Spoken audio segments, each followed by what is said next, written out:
예수님 감사합니다. 이 땅에 여인의 씨로 오셨을 뿐만 아니라 새로운 가문을 세우시고 하늘의 가문에 우리의 이름을 적게 하시고 영원히 기록되게 하시고 하나님의 새로운 족보에 가족되게 하셔서 감사합니다. 새 아담으로 오셔서 주님 당신이 우리 참 자아가 되어주셨고 또 주님이 우리의 셋이 되어주심으로 우리의 대치가 되어주시는 영원한 구속을 이루셔서 감사합니다. 구속의 기쁨으로 하나님의 모든 일들 넉넉히 감당하는 저희들 되게 하여 주옵소서. 우리의 영적인 이름에 에노스가 되게 하여 주셔서 매일매일 깨어지게 하여 주시고 저희들 자신이 너무 연약함을 그리스도 안에서 발견하며 그리스도의 강함 때문에 일어서는 저희들 되게 하여 주옵소서. 주님이 우리를 깨뜨리셨을 때 우리 안에 있는 분노와 좌절과 원망이 흘러나오는 것이 아니라 그리스도의 생명수가 흘러나오게 하여 주시고 생명의 기름이 흘러나오게 하여 주시고 기쁨의 포도주가 흘러나오게 하여 주옵소서. 우리는 주의 이름을 부르는 자로 서게 하여 주시고 주 예수의 이름 때문에 날마다 행복한 자 되게 하여 주옵소서. 주님 당신이 우리의 개난이 되어 주옵소서. 이름의 뜻처럼 우리의 보물이 되어 주시고 주님 당신만으로 만족하게 하시고 세상의 재물보다 그리스도의 재화를 더욱더 값지게 소유하고 사용하는 저희들 되게 하여 주옵소서. 저희들의 이름이 마할랄렐이 되게 하여 주셔서 언제나 하나님을 찬송하는 자가 되게 하여 주옵소서. 찬송하는 자가 될 뿐만 아니라 영광의 찬송 자체가 되게 하여 주옵소서. 우리들의 입속에서 불평을 제하여 주시고 감사의 제사가 날마다 하나님께 드려질 수 있게 하여 주시고 생명의 언어들이 우리의 혀를 지배할 수 있게 하여 주시고 만인을 축복하는 하나님의 사역의 입술이 우리의 입술 되게 하여 주옵소서. 주 예수님, 우리의 이름이 야렛이 되게 하여 주셔서 그리스도 안에서 더욱 낮아지게 하여 주시고 그 이름의 뜻처럼 이 땅에 내려오시고 가장 낮아지셨던 그리스도 예수의 사역으로 저희들의 삶도 더욱더 들어갈 수 있게 하여 주옵소서. 하나님의 나라에서는 낮아짐이 높아짐을 깨닫게 하여 주시고 하나님이 우리를 높이시는 당신의 높이심을 기대하며 사는 저희들 되게 하여 주옵소서. 우리의 낮아짐으로 주님께서 그곳에서 일하심이 있게 하여 주시고 우리의 낮아짐으로 수많은 이들이 생명으로 올 수 있게 하여 주옵소서. 주 예수님, 우리의 이름이 에녹이 되게 하시고 이름의 뜻처럼 새로운 시작이 되게 하여 주옵소서. 365년의 인생이 하나님과 동행했던 것처럼 저희들의 일생도 365일 주 예수와 동행할 수 있게 하여 주시고 매일매일 하늘을 향해 걸어가게 하시며 우리의 삶은 죽음을 맛보지 않고 하나님의 나라에 옮겨지는 영원한 생명의 실제가 되게 하여 주옵소서. 주 예수님, 우리의 영적 이름이 무두셀라가 되게 하옵소서. 무두셀라를 통해 하나님께서 이 땅의 심판을 말씀하시고 인내로서 모든 사역들을 준비하게 하셨으니 주 예수님, 이 땅에 소망 갖지 않게 하시고 우리를 통해 펼치시는 하나님의 왕국과 영원한 새 예루살렘에 대한 비전이 저희들의 일생의 꿈과 계획이 되게 하여 주옵소서. 정과 욕심을 십자가에 못 박게 하셨으니 그리스도 예수만이 우리의 정이 되게 하시고 그리스도 예수만이 우리의 욕심이 되게 하시고 그리스도 예수만이 우리의 추구가 되게 하여 주옵소서. 주 예수님, 우리에게 노하러 주시니 감사합니다. 우리의 영적인 이름도 안식이 되게 하여 주셔서 많은 이들에게 그리스도 예수의 참 안식을 제공하고 전달하고 공급하는 사역에 부족함 없도록 하나님 축복하여 주옵소서. 노아를 통하여 새 세상을 창조하시고 새 방주를 지으셨듯 우리들의 사역을 통하여서도 그리스도의 놀라운 방주가 곳곳에 세워지게 하여 주시고 수많은 이들이 그리스도 안으로 들어와 영원한 구원과 영원한 생명과 영원한 구속과 영원한 왕국과 영원한 풍성과 영원한 축복을 늘 누릴 수 있게 하여 주옵소서.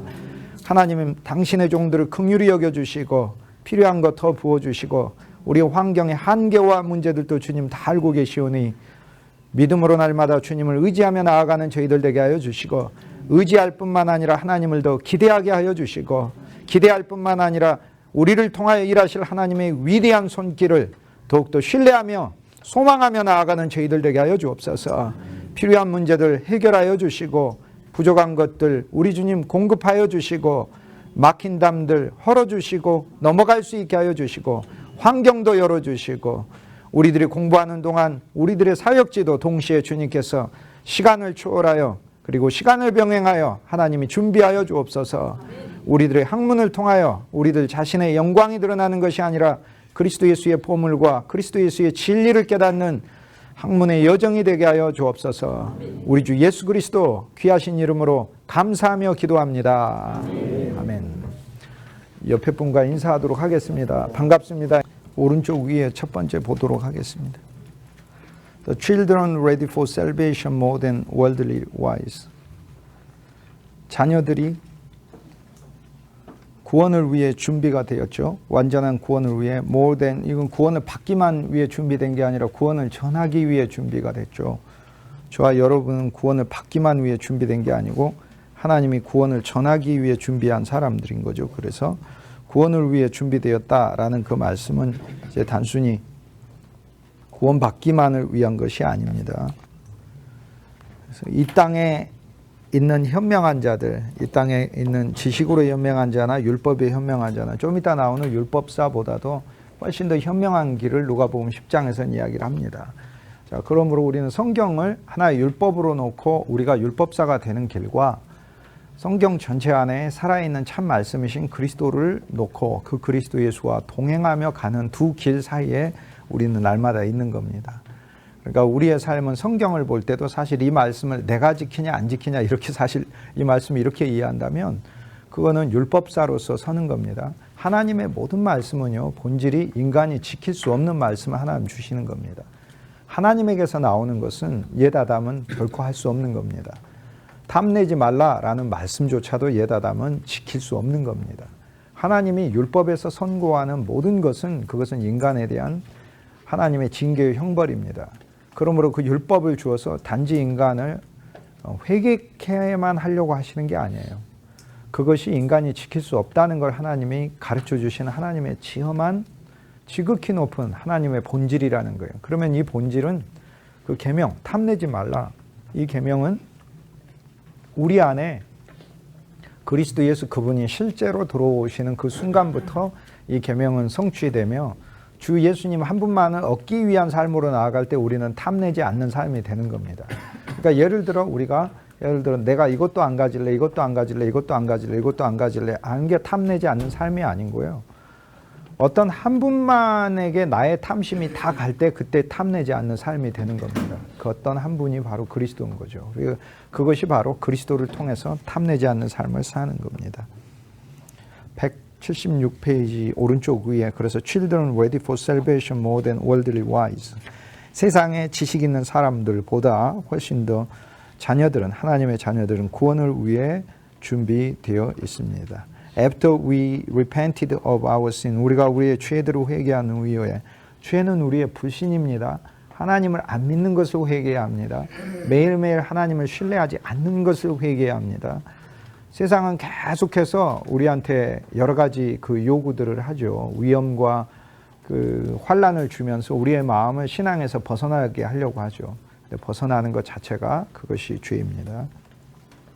하나님을 신뢰하고 사는 것이 믿음이고 의입니다. 그래서 의의 길은 믿음의 길을 의의 길이라고 부르지 믿음 아닌 다른 길이 더 큰 의의 길은 없습니다. 믿음의 길이 의의 길입니다.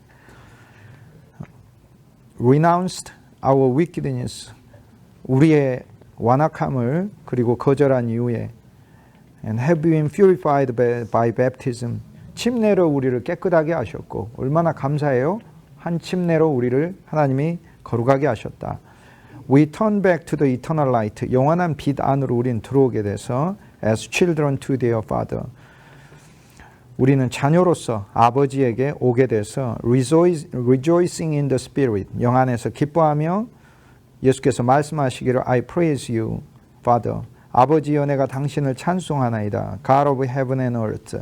하늘과 땅의 아버지시여. You have hidden these things from the wise and prudent. 이러한 일을 현명하고 슬기롭다고 스스로 생각하는 자들에게는 감추셨고 and reveal them to a little ones. 작은 자들에게는 하나님이 계시하셨나이다. 라고 이렇게 얘기를 합니다. The educator and teacher.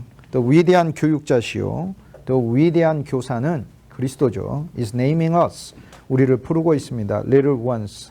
어린아이들이다 라고 부르고 있습니다. 유아들이에요. 사실 이 단어는 유아들이란 뜻입니다. meaning that we are more ready for salvation than worldly wise. 우리는 세상의 지혜로운 자보다 훨씬 더 구원을 위해 준비되어 있기 때문에 그렇습니다. Believing themselves wise. 그들이 현명하다고 믿고 있죠, 스스로. Have blinded their own eyes. 그들의 눈이 먼 것이고. He cries out in joy. 그리스도께서는 기쁨으로 소리 지르고 in great delight. 큰 환희 속에서 말씀하십니다. As if attuning himself. 그 자신을 맞추시는 거죠. To the spirit of the little ones. 작은 아이들의 영에 그 자신을 맞추시면서 기뻐하십니다. Yes, Father. 아버지여 그렇습니다. Such was your good pleasure. 이것이 아버지의 뜻입니다. 아버지의 기쁨입니다. That is why he has revealed to the little ones. 이것이 바로 그가 작은 아이들에게 나타나시고 What has been hid from the wise. 현명하다고 생각하는 자들에게는 감추시고 이 세상에 슬기롭다고 생각하는 자들에게 하나님은 감추시는 것입니다. 자, 오늘 이 말씀 누가복음 10장 21절 말씀인데 17절부터 16절부터 보도록 하겠습니다. 누가복음 10장 16절에 너희 말을 듣는 자는 곧 내 말을 듣는 것이고 너희를 저버리는 자는 곧 나를 저버리는 것이요 나를 저버리는 자는 나 보내신 이를 저버리는 것이니라. 자, 70인으로 우리가 사역할 때 우리에게 필요한 기본적인 사역 안에서의 자세, 하나님과 아버지 하나님과 아들 하나님과 나의 연합된 것. 나를 보내시니가 아들이 보냈고 아들을 보내시니가 아버지가 보내서 나는 하나님의 보내심을 받은 자라는 믿음 아래서 사역을 하는 것이죠. 그래서 그리스도 예수와 제자들이 연합된 것을 여기서 볼 수 있습니다. 우리는 그리스도의 대리자로 가는 것이고 그리스도의 대리자로 가는 큰 영광이 우리에게 주어지는 것이죠. 우리 말을 듣지 않는 자들에 대해서도 그리스도가 알아서 저주하시니까 우리가 저주할 필요도 없습니다. 이제 그리스도께서는 여기서 왕국을 얻고 있습니다. 자, 세상 왕국에서 집 하나가 얻어질 때 그리스도의 집이 세워지고 집들이 많이 얻어질 때 도성이 세워지면서 그리스도의 왕국이 세워지게 되는 거죠. 이제 왕국은 70인을 통해서 집들을 얻고 도성을 얻는 거죠. 그래서 우린 70인으로 사역하는 것이다.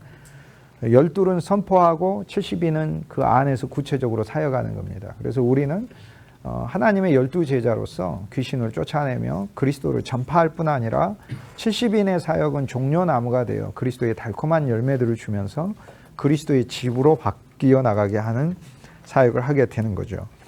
10장 17절에 보면은 17절부터는 이제 그리스도 예수와 70인이 교제해야 됨을 가르쳐주고 있습니다. 이건 제가 지난주에 누가복음 10장을 해석하는 키라고 했죠. 제일 첫 번째 70인의 준비, 그 다음에 70인으로 우리는 사역하는 거예요. 70인 종려나무 아닙니까? 종려나무를 하나님 보내시는 거예요. 그러니까 구약은 종려나무를 향해 왔고 신약은 종려나무로 만들어서 우리를 곳곳에 보내고 그래서 우리를 통해 하나님이 많은 사람들이 종려나무로 만나게 되고 그런데 종려나무 사역을 하고 돌아오면 그리스도 예수와 우리 사이에 주님이 우리에게 말씀하시는 음성을 들어야 된다는 겁니다. 그게 뭐냐면 주님께서 17절에 우리가 주님께 주여 주의 이름이면 귀신들도 우리에게 항복하더이다 라고 이야기하며 우리가 주님께 대화하며 그리스도의 이름에 대한 놀라운 발견을 했다는 것을 우리에게 이야기하면 주님께서 18절에 사탄이 하늘에서 번개치듯 떨어지는 것을 보았노라.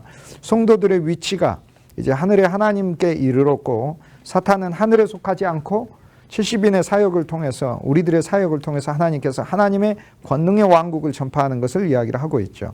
그 다음 10장 19절에 뱀과 정갈을 밟는다. 그리고 원수의 모든 능력을 제어할 권능을 주어서 그리스도인의 사역자들은 이걸 전파해 줘야 돼요. 믿는 모든 사람은 그리스도 예수의 이름, 주 예수의 이름을 통해 원수를 밟고 뱀과 정갈을 밟는 승리의 삶을 그 이름 안에서 하는 거예요. 그런데 이제 뭐가 승리냐? 주님을 찬송하면 그 자체가 승리예요. 제가 요즘에 느끼는 게 그리스도를 찬송하면 그 자체가 승리더라고요. 무엇이 있든지 간에 그냥 그리스도를 찬송하세요. 그러면 그 자체가 승리의 삶이에요. 그것이 승리예요. 왜냐하면 내 믿음이 승리한 거잖아요. 내 분노가 승리하거나 내 절망이 승리한 게 아니라 그냥 그리스도가 찬송받으시면 그것이 승리인 거죠. 10장 20절에 귀신들이 너희에게 항복하는 것으로 기뻐하지 말고 너희 이름이 하늘에 기록된 것으로 기뻐하라. 우리가 권세를 갖고 미움의 귀신을 몰아내고 증오의 귀신을 몰아내고 불신의 귀신을 몰아내는 것은 그것은 우리 사역이기는 한 것이지만 그렇지만 더 중요한 우리의 기쁨은 이적과 기적 속에서 우리의 기쁨을 찾지 말고 본질적으로 나의 이름이 하늘에 기록됐다는 건 그리스도께 기록됐다는 거잖아. 그러니까 우리가 하늘의 기원을 준 자가 되었다는 것에 대한 기쁨으로 살으라 라는 말씀이잖아요.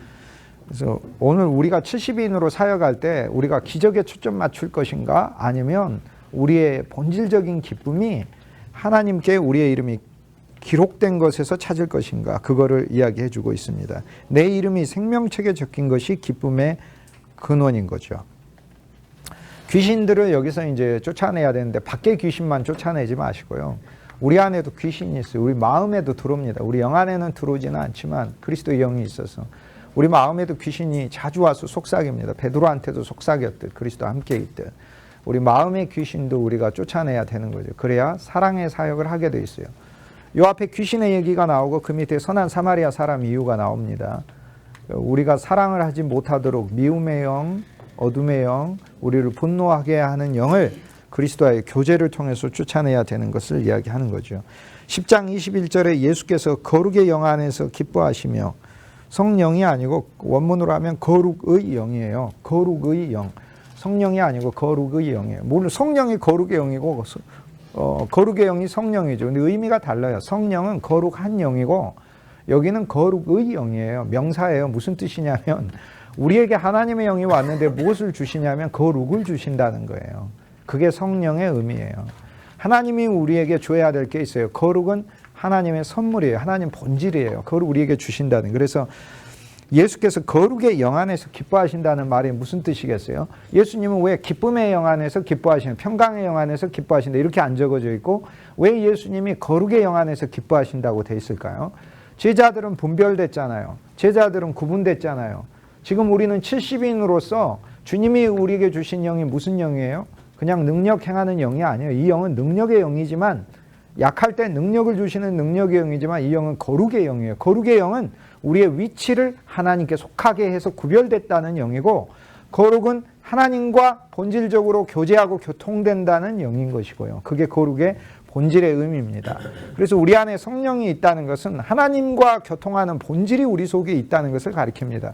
그것이 우리를 거룩하게 하는 것이다 라는 겁니다. 그런데 오늘 이 말씀이 10장 21절 이 말씀이 정말 성경에서 참 이해하기 어려우면서도 이것은 우주적인 기절이기도 하고 놀라운 기절이고 너무 감사한 기절이에요. 왜냐하면 예수님이 지금 무엇을 기뻐하시냐면 어린 아이들이 하나님의 뜻을 계시받은 것을 기뻐해요. 그렇잖아요. 10장 21절에 천지의 주제이신 아버지요. 자, 여기서 하나 알 것은 예수님이 아버지요 이렇게 기도하실 때는요. 우리 편이 돼주셔서 기도하시는 거예요.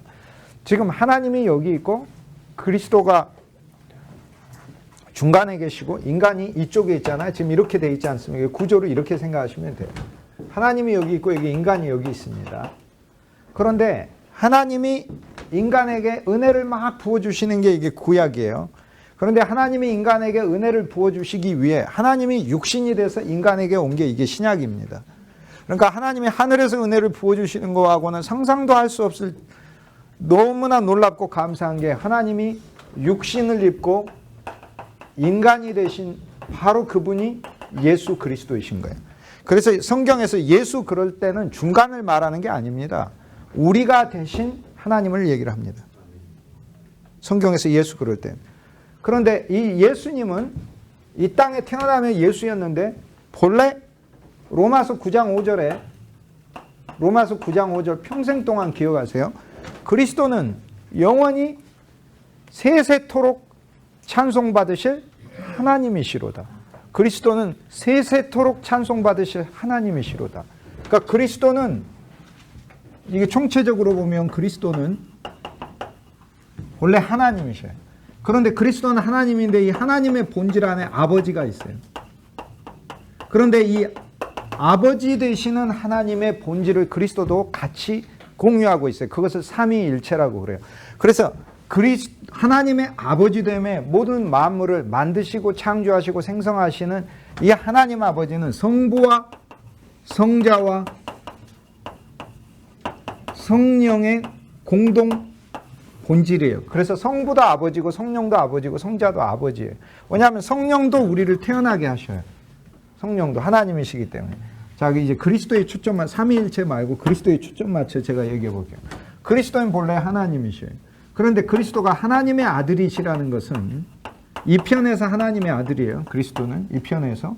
그리스도는 인간이시면서 예수로 오셨죠. 이 편에서 그리스도는 사람의 아들이에요. 하나님하고 하나님 본질인데 우리에게 오시기 위해 하나님 아들이 되신 거 그리스도는. 그리스도는 하나님의 아들이 되시면서 모든 것을 우리에게 전부 다 주시기 위하여 하나님의 아들이 되어 상속받으셔서 이렇게 그리스도 예수는 하나님의 아들이라는 또 다른 그분의 어떤 존재 자체로 우리에게 오시게 된 거예요. 그런데 세상에 태어나면서 그분은 동시에 사람의 아들이에요.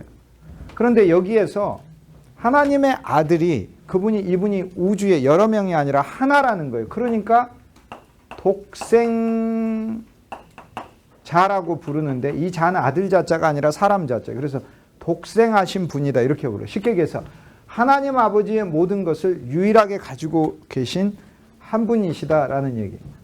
그런데 이분이 그리스도가 되신다는 말은 무슨 말이냐면 하나님의 아들을 하나님이 그냥 보내는 건 그리스도가 아니에요.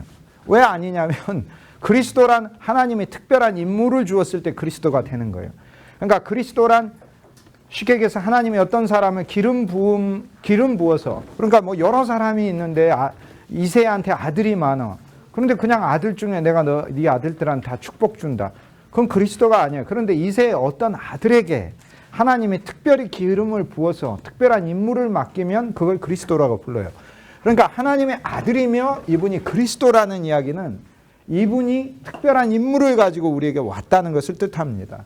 그래서 그리스도가 우리에게 특별한 임무를 가지고 오셨는데 그리스도가 특별한 임무를 가지고 오시면서 구세주가 되시고 하나님 아버지에게 오시면서 하늘의 생명을 가지고 오셔서 생명이 되시고 그 다음 이분은 사람이면서 사람으로 태어나셨으면서 사람의 아들이시죠. 두 가지를 다 그러니까 인간 사람이며 동시에 사람의 아들인 거죠.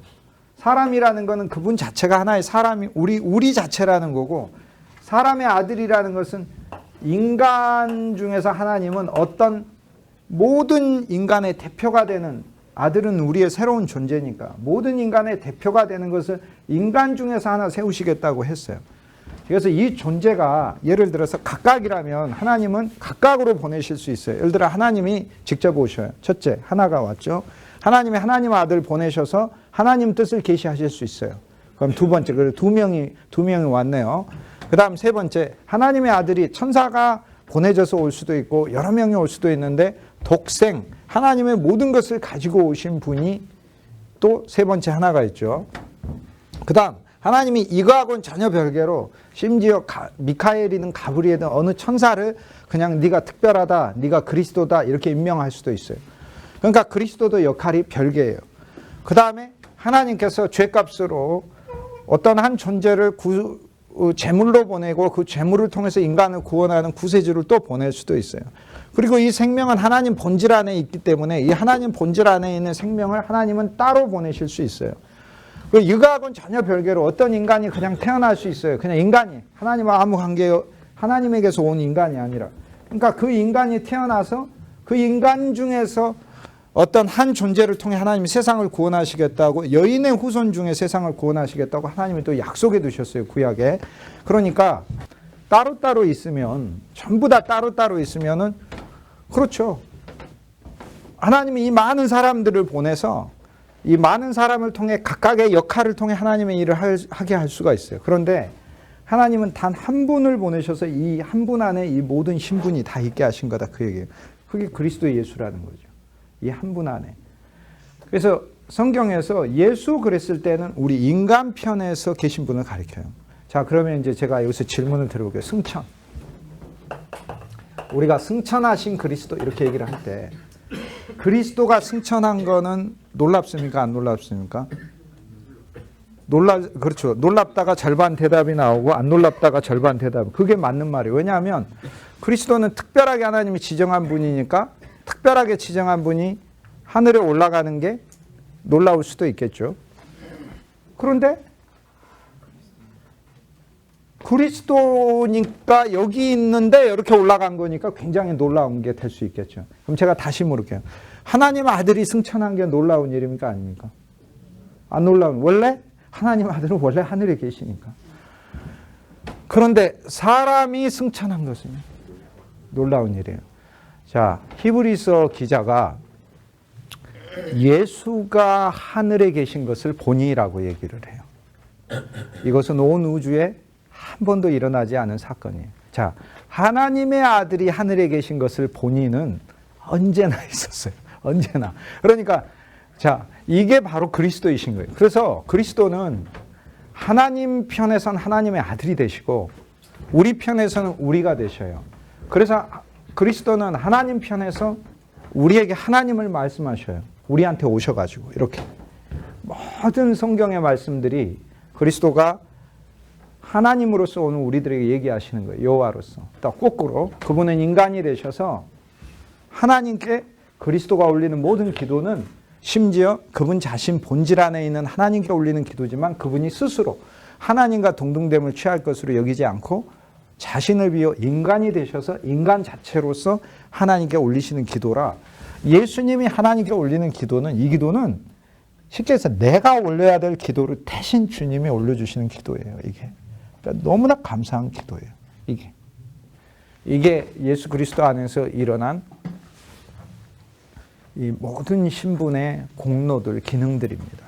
우리는 이 한 분은 우주적으로 약속된 이 한 분을 우리는 선물 받았어요. 그러니까 예수일 뿐 아니라 그분이 그리스도라는 것은 하나님의 특별한 위임이 있는데 온 세상 사람들이 그를 만나야 될 위임이라는 것이죠.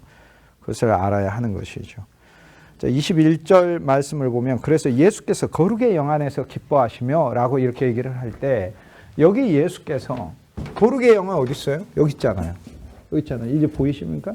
이제 예수께서 거룩의 영 안에서 기뻐하시며 뭐와 뭐가 만나는 겁니까? 인간과 하나님이 연합되어 만나며 예수께서 기도하시니라 거룩의 영 안에서. 그리스도는 예수께서는 인간이신 분은 우리 인간이 되신 분, 혈과 육이 됐다는 게 내가 됐다는 거잖아요. 내 가족이 됐다는 거잖아요.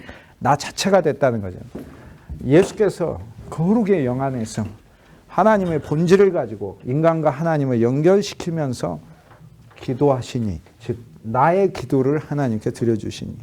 그러면서 예수께서 하나님 아버지께 기도하실 때 거룩의 영 안에서 기도하시니까 그 기도는 절대 저버려질 수도 없고 무시될 수도 없고, 쉽게 얘기해서 이 기도는 그리스도 예수께서 거룩의 영 안에서 기도를 하시기 때문에 하나님께 받아들여질 수밖에 없는 기도이며 예수의 기도 안에 우리의 기도가 동시에 우리 자신이 드려지는 것이다. 그 얘기예요. 그래서 성경에서 예수께서 기도하시면 그거는 주님 혼자의 기도가 아니에요. 그분 안에 담겨진 우리의 기도다. 이렇게 생각하시면 됩니다. 천지의 주제이신 아버지여, 이것을 지혜롭게 슬기 있는 자들에게는 숨기시고 젖먹이들에게는, 젖먹이란 단어가 여기 네피오스란 단어예요. 젖먹이란 단어.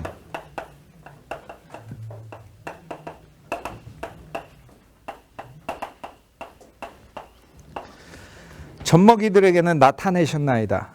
이것을 감사하나이다. 이렇게 얘기합니다. 이 찬양하시고 여호와 우리 주여 주의 이름이 온 땅에 어찌 그리 아름다운지요. 어찌 그리 아름다운지요.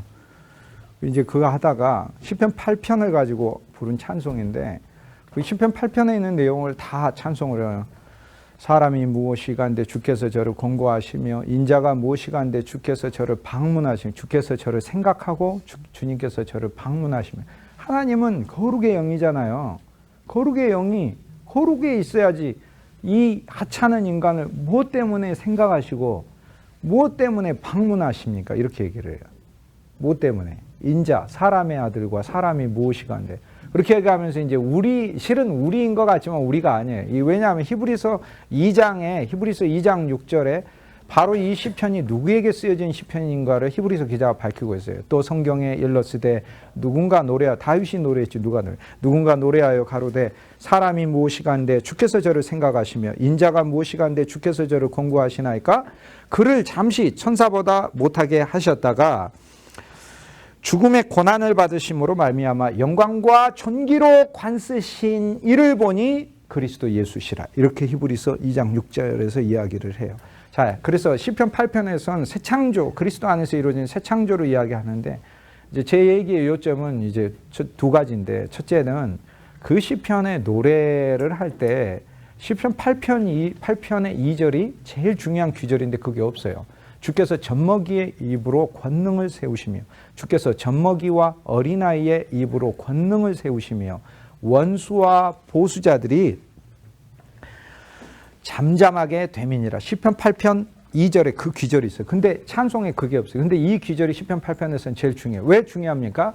그리스도가 십자가에서 죽으시고 만물을 종결하시고 부활하셔서 만물을 새롭게 하셨을 때 그때 하신 일이 뭐냐면 어린아이 같고 베이비 이게 네피오스라는 단어가 이게 네라는 이 말이요. 아니다라는 말이 헬라에서 에피오스는 말이라는 말이에요. 그러니까 말할 줄 모르는 거. 그래서 실은 이거 젖먹이를 뜻해요. 젖먹이, 네피오스. 말할 줄 모르는 자. 말할 줄 모르는. 그래서 버려져 있으면 아무나 끌고 가버릴 수 있는 불쌍한 길거리에 버려진 그런 젖먹이 같은 존재. 그런데 그리스도 안에 있으면 그 젖먹이가 아무것도 모른 채 울어만대도 원수들이 잠잠하게 될 정도로 권능을 세우셨다 이 말이에요. 그 젖먹이들의 그 입에 어버버버버버에다가 권능을 세우셨다 그 말이에요. 그런데 이 일이 어떻게 일어나느냐? 사람이 무엇인데 짐승 같은 사탄에 끌려다니고 멸망과 저주에 끌려다니던 그 사람의 그 사람이 사람을 구출할 수 없으므로 하나님이 어떤 한 존재 인자를 보내서 사람의 아들을 사람으로 보내서 사람이 아들을 낳는데 사람이어야지. 사람이 아들을 낳는데 그러면 천사면 되겠습니까? 사람이 아들을 낳는데 사람인 거죠. 사람으로 보내시고 사람의 아들이 돼서 우리의 모든 것을 아들은 대표하는 거니까. 나의 새로운 존재니까. 여러분에게 자녀가 있다는 거 여러분의 새로운 인생의 기회니까. 그리스도 예수가 인간의 모든 기회가 돼서 그분은 바로 여기에서 오신 분이기 때문에 여기에서 오신 분이니까 이분이 하시는 일은 하나님이 생각하게 돼 있고 이분이 하시는 일은 하나님이 방문하게 돼 있고 그래서 인자가 무엇이간데 쉽게 얘기해서 예수님은 당연히 하나님 돌보셔야지 그럼 당연히 안 돌봐야 됩니까? 그런데 이 예수님이 우리하고 같이 되어 주심으로 결국 우리가 그 안에서 예수님을 방문하신 분이 우리를 방문한 게 되고 예수님을 생각한 것이 우리를 생각한 것이 돼서 결국에 우리는 사람이 무엇이간데 하나님이 우리를 생각하시고 사람의 아들이 무엇이간데 하나님이 방문하셨나이까. 그걸 고백하죠. 그래서 일어난 결과가 뭐예요?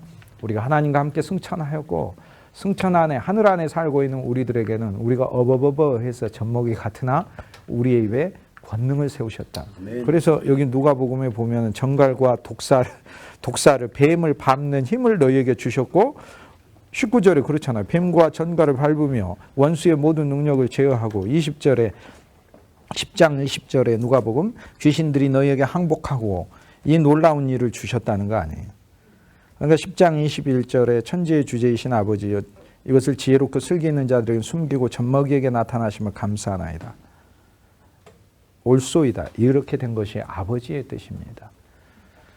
자, 하나님의 이제 그 생명과 권능과 구속과 구원은 인간의 노력으로 얻는 것이 아니고 저분이 오셔서 우리 가운데 태어나심으로 우리에게 저절로 선물되는 것이 아버지의 뜻이라는 거예요. 이 길로 하나님은 우리를 만나기를 원하신다. 이 하나님은 이렇게 만나기에 인간이 잘 승복 안 해요. 하나님이 사람으로 오셔서 죽으시는 일보다 더 어려운 것이 있어요. 하나님이 사람이 되는 일도 상상할 수 없는 일을 하나님 어떻게 사람이 되셔. 그런데 하나님이 사람이 되셔서 죽으시는 일도 그것도 있을 수 없는 일. 어떻게 하나님께서 육신을 입고 오셔가지고 죽으셔. 그것도 있을 수 없는 일. 그런데 그보다 더 힘든 일이 인간이 하나님을 고백하고 찬송하는 일이에요. 그렇게 어려워요. 그렇게 우리가 불신이 가득하다 이 말이에요.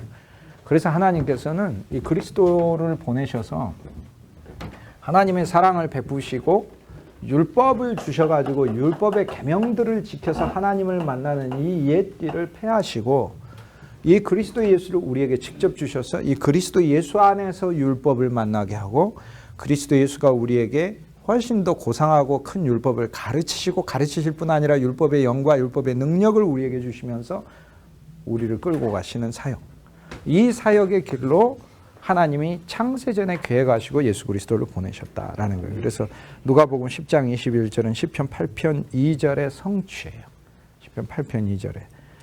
그러므로 우리는 비록 믿음이 작아서 어버버버 하는 것 같지만 그리스도 안에서 깨달아야 돼요. 내가 우는 어린아이 같지만 장바닥에 내던져진 우는 어린아이가 아니요. 그리스도의 품 안에 주님께서 내 우는 울음소리로도 권능을 세우셔서 나의 원수들인 악한 영과 사탄과 내 인생을 파괴와 멸망으로 끌고 가는 모든 자들이 벌벌 떠는 존재로 하나님이 나를 새로 그리스도 예수 안에서 만들었다는 거예요. 이게. 아멘. 이건 어마어마한 일이죠. 이렇게 된 것이 아버지의 뜻입니다. 어떤 길이 아버지의 뜻이에요? 아버지의 뜻은 율법의 길이 아니라 생명의 그리스도를 통해서 가는 것입니다. 라는 겁니다. 이게 22절에 이제 그리스도 예수가 우리 안에서 하나님 아버지께 기도한다는 것은 자 예수께서 아버지께 기도하는 건 결국에 주 예수의 영과 우리의 영이 하나 되어 우리가 무엇을 구해야 되는가를 가르쳐 주죠. 그러므로 아버지의 뜻은 젖먹이인 우리에게 새로 탄생했다는 뜻이죠. 새로운 생명이죠. 젖먹이는 새로운 생명. 새로운 생명이지만 내게 권능이 있어요. 뱀과 정갈을 밟을 수 있어요. 또 새로운 생명인 내가 하나님의 아들이 그분이 누구인가를 그 아들이 누구인가를 알게 하는 일이 나의 일생의 일이라는 거예요. 왜냐하면 하나님은 이 모든 것을 이 아들 그리스도 안에 다 담아놨기 때문에 그래요. 그래서 예수님은 사실 다예요. 여기 인간이고요. 그분이 참 인간이고 그분이 참 하나님이시고 그분 하나님 아들이고 그분 인간이면 인간의 아들이에요. 인자예요. 그분은 중간에 계신 하나님의 특별한 위임을 받고 우리에게 오신 그리스도세요.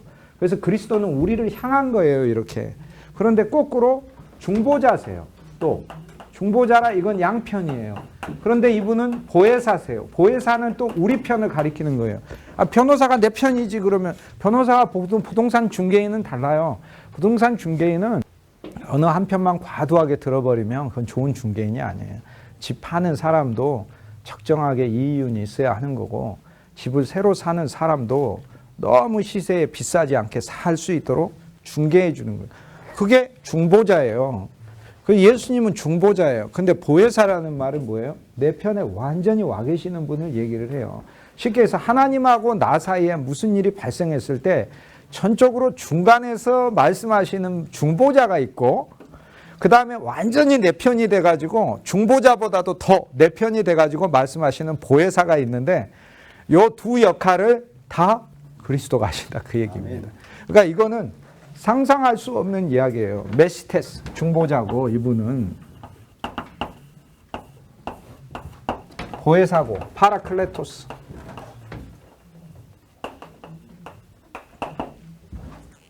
그리고 다른 한편은 하나님이시니라 중보자의 다른 한편은 하나님이신데 이 하나님도 그리스도시고 그 그리스도의 본질 안에 들어갔더니 아버지가 계시고 우리가 부르는 아버지가 계시고 그래서 실은 이 예수님이 이 전부를 지금 하고 계시잖아요. 이게 전부를. 그래서 골로새서 3장 11절 그리스도는 모든 것이요. 그리스도는 모든 것이요. 이렇게 되어 있습니다. 10장 23절에 22절에 아들이 누구인지 아는 자가 없고 아들과 또 아들이 계시를 주시는 자 외에는 아버지가 누구인지 아는 자가 없다. 자, 이 귀절이 좀 어려워 보이지만 그냥 이렇게 저희들이 설교하고 전하면은 좋을 것 같아요. 우리 인간의 근본은 인간으로 나서 인간으로 가는 게 아니라 우리는 그 아들이 누구인가를 아는 게 우리 신앙이고요. 아들을 통해 아버지를 아는 건데 아버지는 사랑이시잖아요. 아버지는 영원한 사랑이고 우리의 근원이잖아요. 명절에 다 아버님 보시고 땅에 계시든 생존에 계시든 보셨을 거 아니에요. 그 근원을 말하는 거잖아요. 우리가 인간으로 태어나서 아들을 만나고 아버지를 알게 된다는 것은 우리의 참 본질, 그리스도를 아는 것이 신앙이고 그리스도를 알아 우리의 근원에게 돌아가는 것이 이것이 하나님이 본래 뜻하신 것이다 라를 이걸 얘기를 하는 거죠. 10장 24절에 많은 선지자와 임금이 보고자 했으나 보지 못했다. 어린아이가 지혜자 율법사보다 훨씬 낫습니다. 왜냐하면 이들에게 그리스도가 계시되었기 때문에 그래요. 그래서 누가복음 10장 18, 19, 20, 21, 22 이 귀절에 있어서 그리스도는 계속해서 우리에게 말씀하신 것은 어린아이인 우리들이 이름도 제대로 우리말도 제대로 할 줄 모르는 신앙이 작지만 작음에도 불구하고 원수를 밟는 권세를 줬고 이름을 줬고 왕국을 줬고 아버지 즉 아버지의 아들로 생명을 줬고 모든 것이 다 주어졌다는 것을 이야기를 해요. 이것을 그리스도 내적으로 우리 안에서 그리스도가 하나님을 향해 기도하고 계신다는 말이 뭐예요? 우리 속에서 그리스도가 내 편이 돼서 나한테 가르쳐 주시면서 하나님 아버지에게 말씀하고 계신다는 거죠. 세상에서 제일 좋은 기도죠. 세상에서 제일 좋은 기도. 내 안에서 그리스도가 하나님께 드리는 기도니까. 그러면 이제 여기서 우리는 궁금한 게 생기겠죠. 그럼 내 안에서 그리스도가 하나님께 드리는 게 이게 예수님이 내 안에서 하나님께 드린 기도구나. 그러면 나는 어떻게 기도할까? 이제 그게 그 다음 장 11장에서 나오는 이야기가 되겠죠. 178페이지 이제 율법사와 그리스도의 만남이 있잖아요. 그 만남에서 내가 무엇을 하여야 영원한 생명을 얻으리까? 영원한 생명은 그리스도지 누구예요? 무엇을 하기는 영원한 생명 여기 있네 하고 내가 무엇을 해서 영원한 생명 얻는 줄 알았는데 눈앞에 계시네 이래야 되는데 자기가 슬기롭고 똑똑하다고 생각하니까 안 보이고 어린아이와 같이 젖먹이와 같이 아무것도 모르지만 주를 의지하고 따르는 그들에게 하나님이 주시는 것이다 이렇게 얘기를 하잖아요. 그래서 오른쪽 10장 26절에서 28절이 나옵니다. 오른쪽 칼럼에 Love God and one's neighbor 하나님을 사랑하고 우리의 이웃을 사랑하는 것이죠. 그것은 이제 그 밑에 보면은 To know the law 율법을 아는 것은 is to know the incarnation 성육신을 아는 것이 율법을 아는 것이다 라고 이렇게 얘기를 하고 있습니다. 누가복음 10장 26절에서 28절 암브로시우스가 풀이한 것이죠. To know the law is to know the incarnation. 율법을 아는 것이 성육신을 아는 것이다. 율법을 진짜 아는 것은 그리스도를 아는 것이죠. 왜냐하면 율법의 모든 마음은 예수 그리스도의 표피예요. 그냥 그리스도야말로 탐내지 않는 분이시잖아요. 그리스도야말로 그분은 미워하지 않는 분이시고 그리스도야말로 사랑하는 분이시잖아요. 그러니까 그리스도를 알아갈 때 우리 안에 사랑과 하나님에 대한 신앙이 저절로 생겨나는 겁니다. 우리 흔히 이런 얘기 자주 하시죠. 온전한 예배 드리자 이런 말씀 안 하셔요? 온전한 예배 드리자 이런 말씀 하시는데 어떤 거를 그런 표현 자주 쓰는데요. 사실 그 참 영적으로 잘 한 면에서 안 맞는 말이고 한 면에서 맞게 할 수 있는 말이에요. 온전한 예배는 인간 드릴 수 없어요. 하나님은요. 가인이 아무리 농작물 드려도 거절하셔요. 하나님은 아벨의 제사를 받으시는 하나님이 받으시는 제사가 따로 있다는 걸 하나님 보여주셨어요. 나는 제사를 원하는 것이 아니라 인애를 원한다고 하셨잖아요. 사랑과 인자하심을 원하는 거예요. 그런데 아까 제가 그러면 이제 우리는 이것을 나는 제사, 호세아서에 얘기하잖아요. 나는 제사를 원하는 것이 아니고 나는 인애를 원한다. Loving kindness. 나는 인애를 원하신데 하나님이.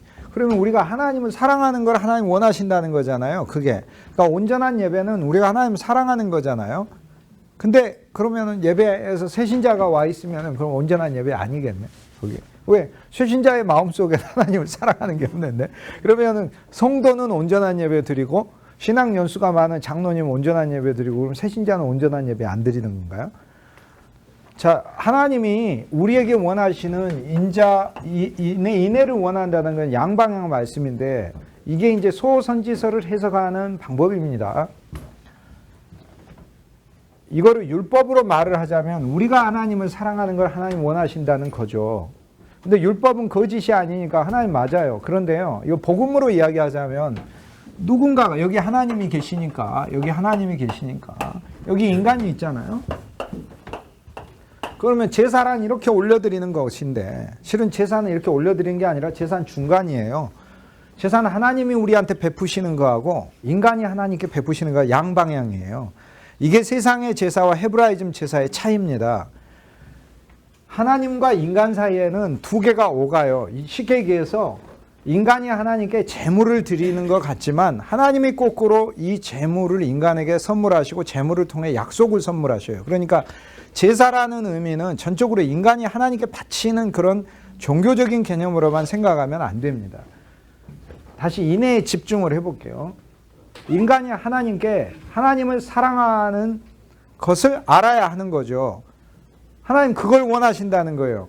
하나님은 내가 하나님께 제사 드리는 이 어떤 그 형식적인 것보다 하나님이 날 사랑하신다는 것을 알기를 하나님 원하신다는 거예요. 그래서 이게 그 말이에요. 나는 제사를 원치 아니하고 인애를 원한다는 말이 I don't need sacrifice, I need mercy, loving kindness.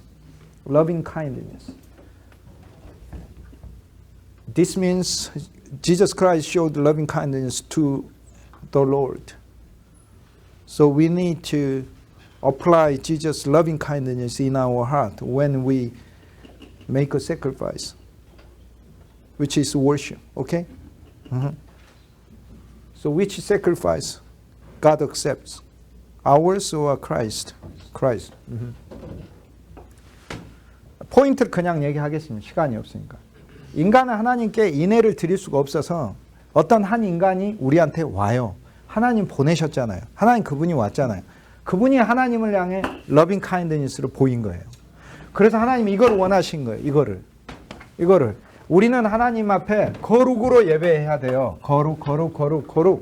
그런데 인간은 하나님께 거룩을 할 수가 없어요. 그래서 하나님이 인간에게 온전한 거룩을 드릴 수 있는 어떤 한 인간을 선물했어요. 그래서 그 인간이 하나님께 거룩을 드려요. 그건 누구예요? 그리스도. 인간은 하나님께 온전한 헌신을 할 수가 없어요. 예배 중에도 딴 생각하고 그래요.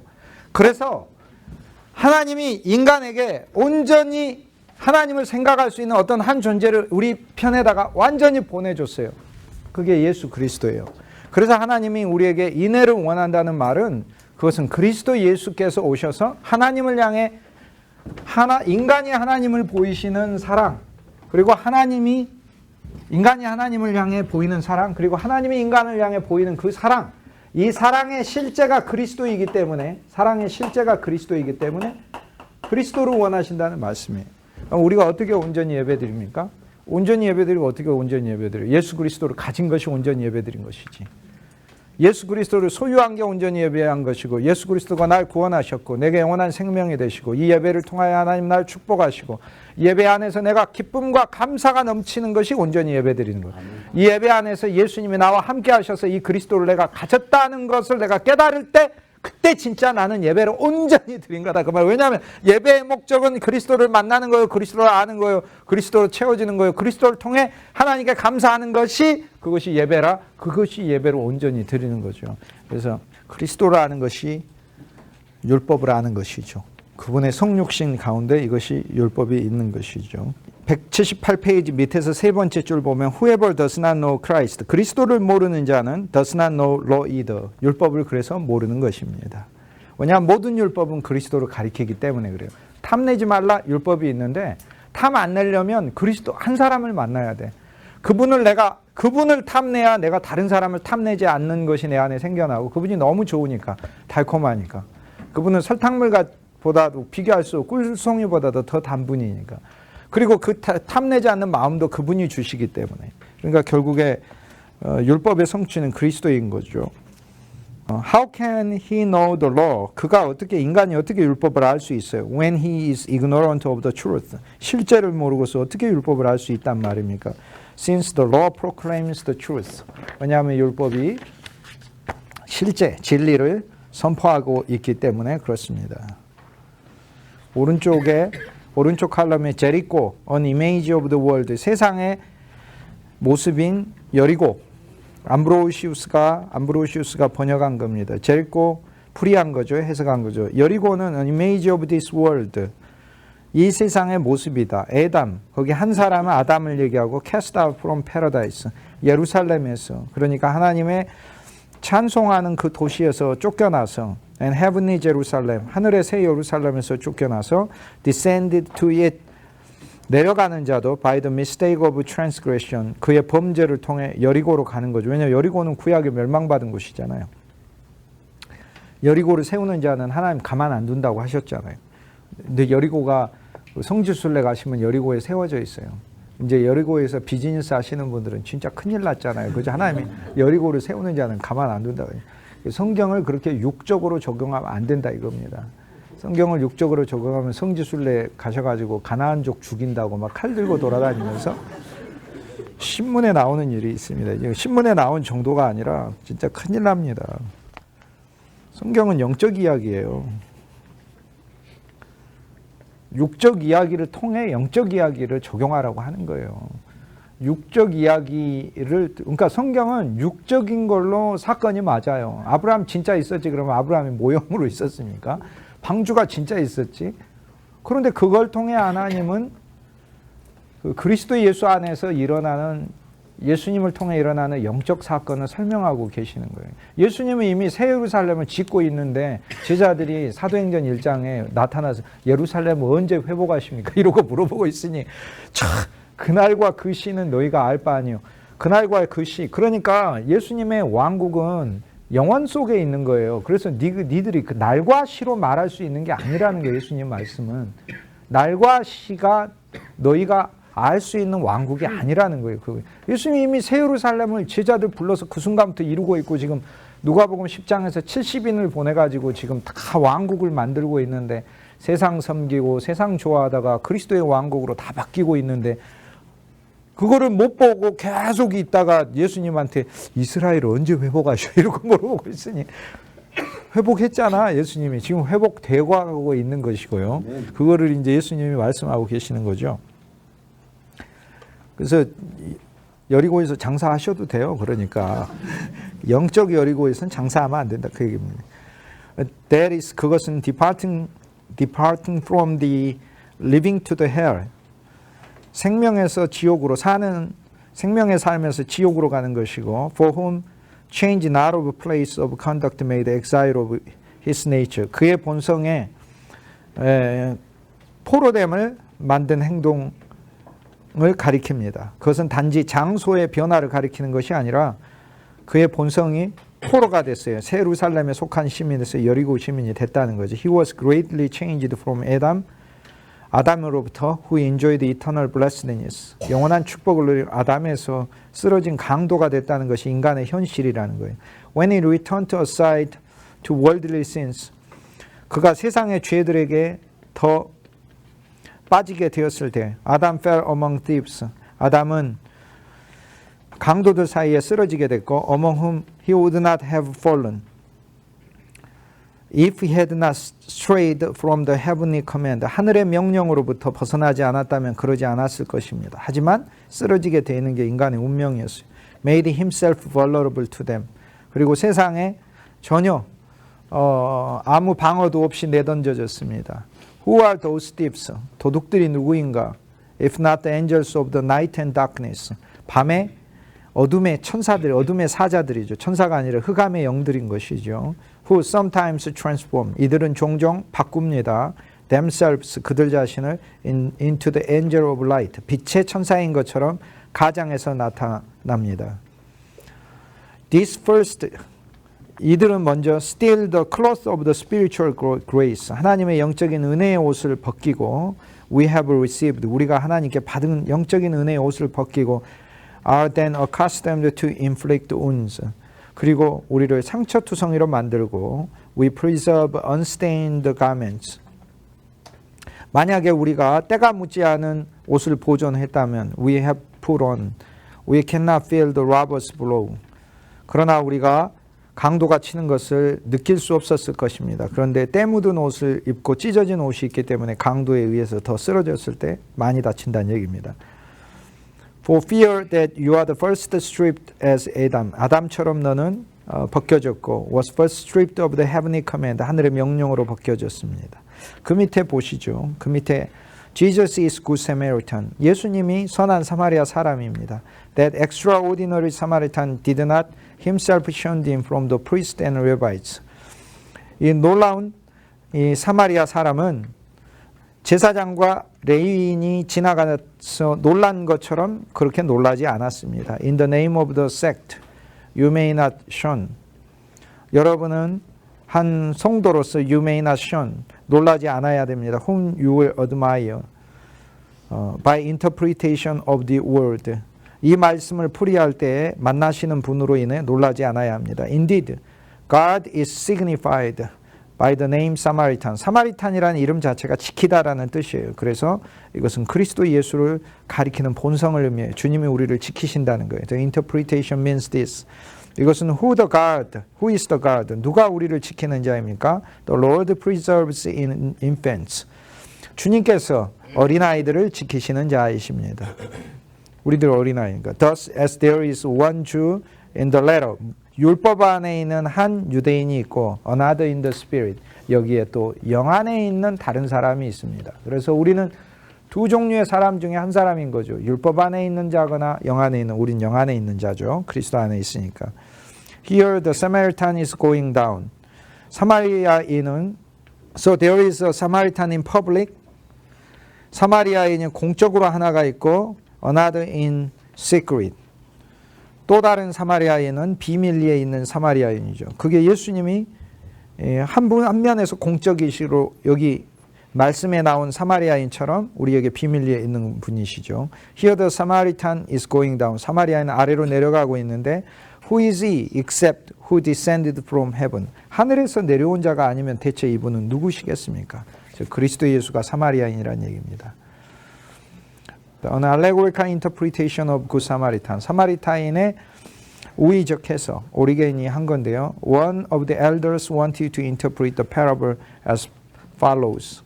지금 오리겐이 한 것보다는 그 위에 이제 선생들이 한 걸 오리겐이 지금 설교하고 있는 겁니다. One of the elders, 우리에게 가르쳐준 믿음의 조상들 중에 한 명이, 교부들 중에 한 명이 다음과 같이 풀이를 합니다. The man who was going down is Adam. 아래로 내려가는 자는 아담이요. 예루살렘 is paradise. 예루살렘은 낙원이요. 여리고 is the world. 제리코 is the world. 여리고는 세상이요. The robbers are hostile powers. 강도들은 이 땅의 어둠의 세력이요. The priest in the law. 제사장은 율법이요. The Levites is the prophets. The 레위인들은 선지자예요. The Samaritan is Christ. 사마리아인은 그리스도입니다. Wounds are disobedience.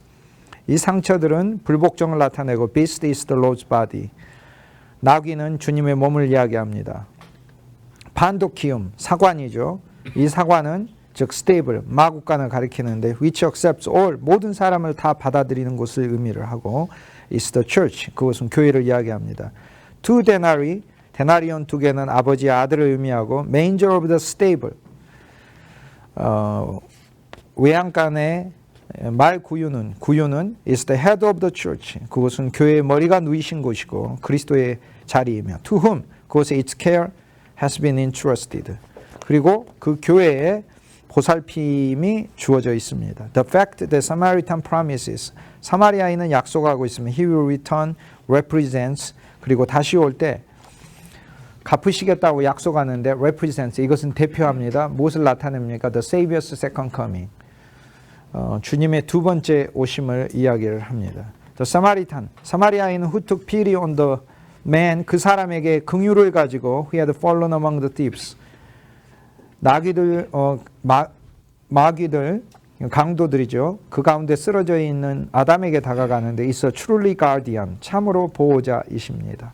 And a close neighbor, 그리고 가까이 다가간 이웃이시고 then the law and the prophet, 율법과 선지자보다 더 가까이 가신 분이십니다.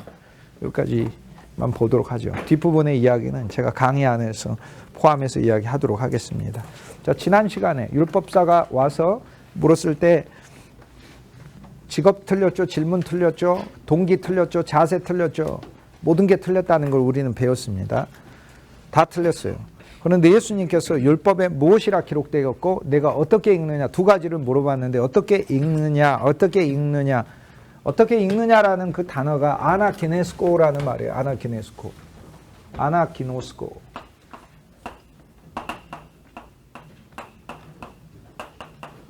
How do you read?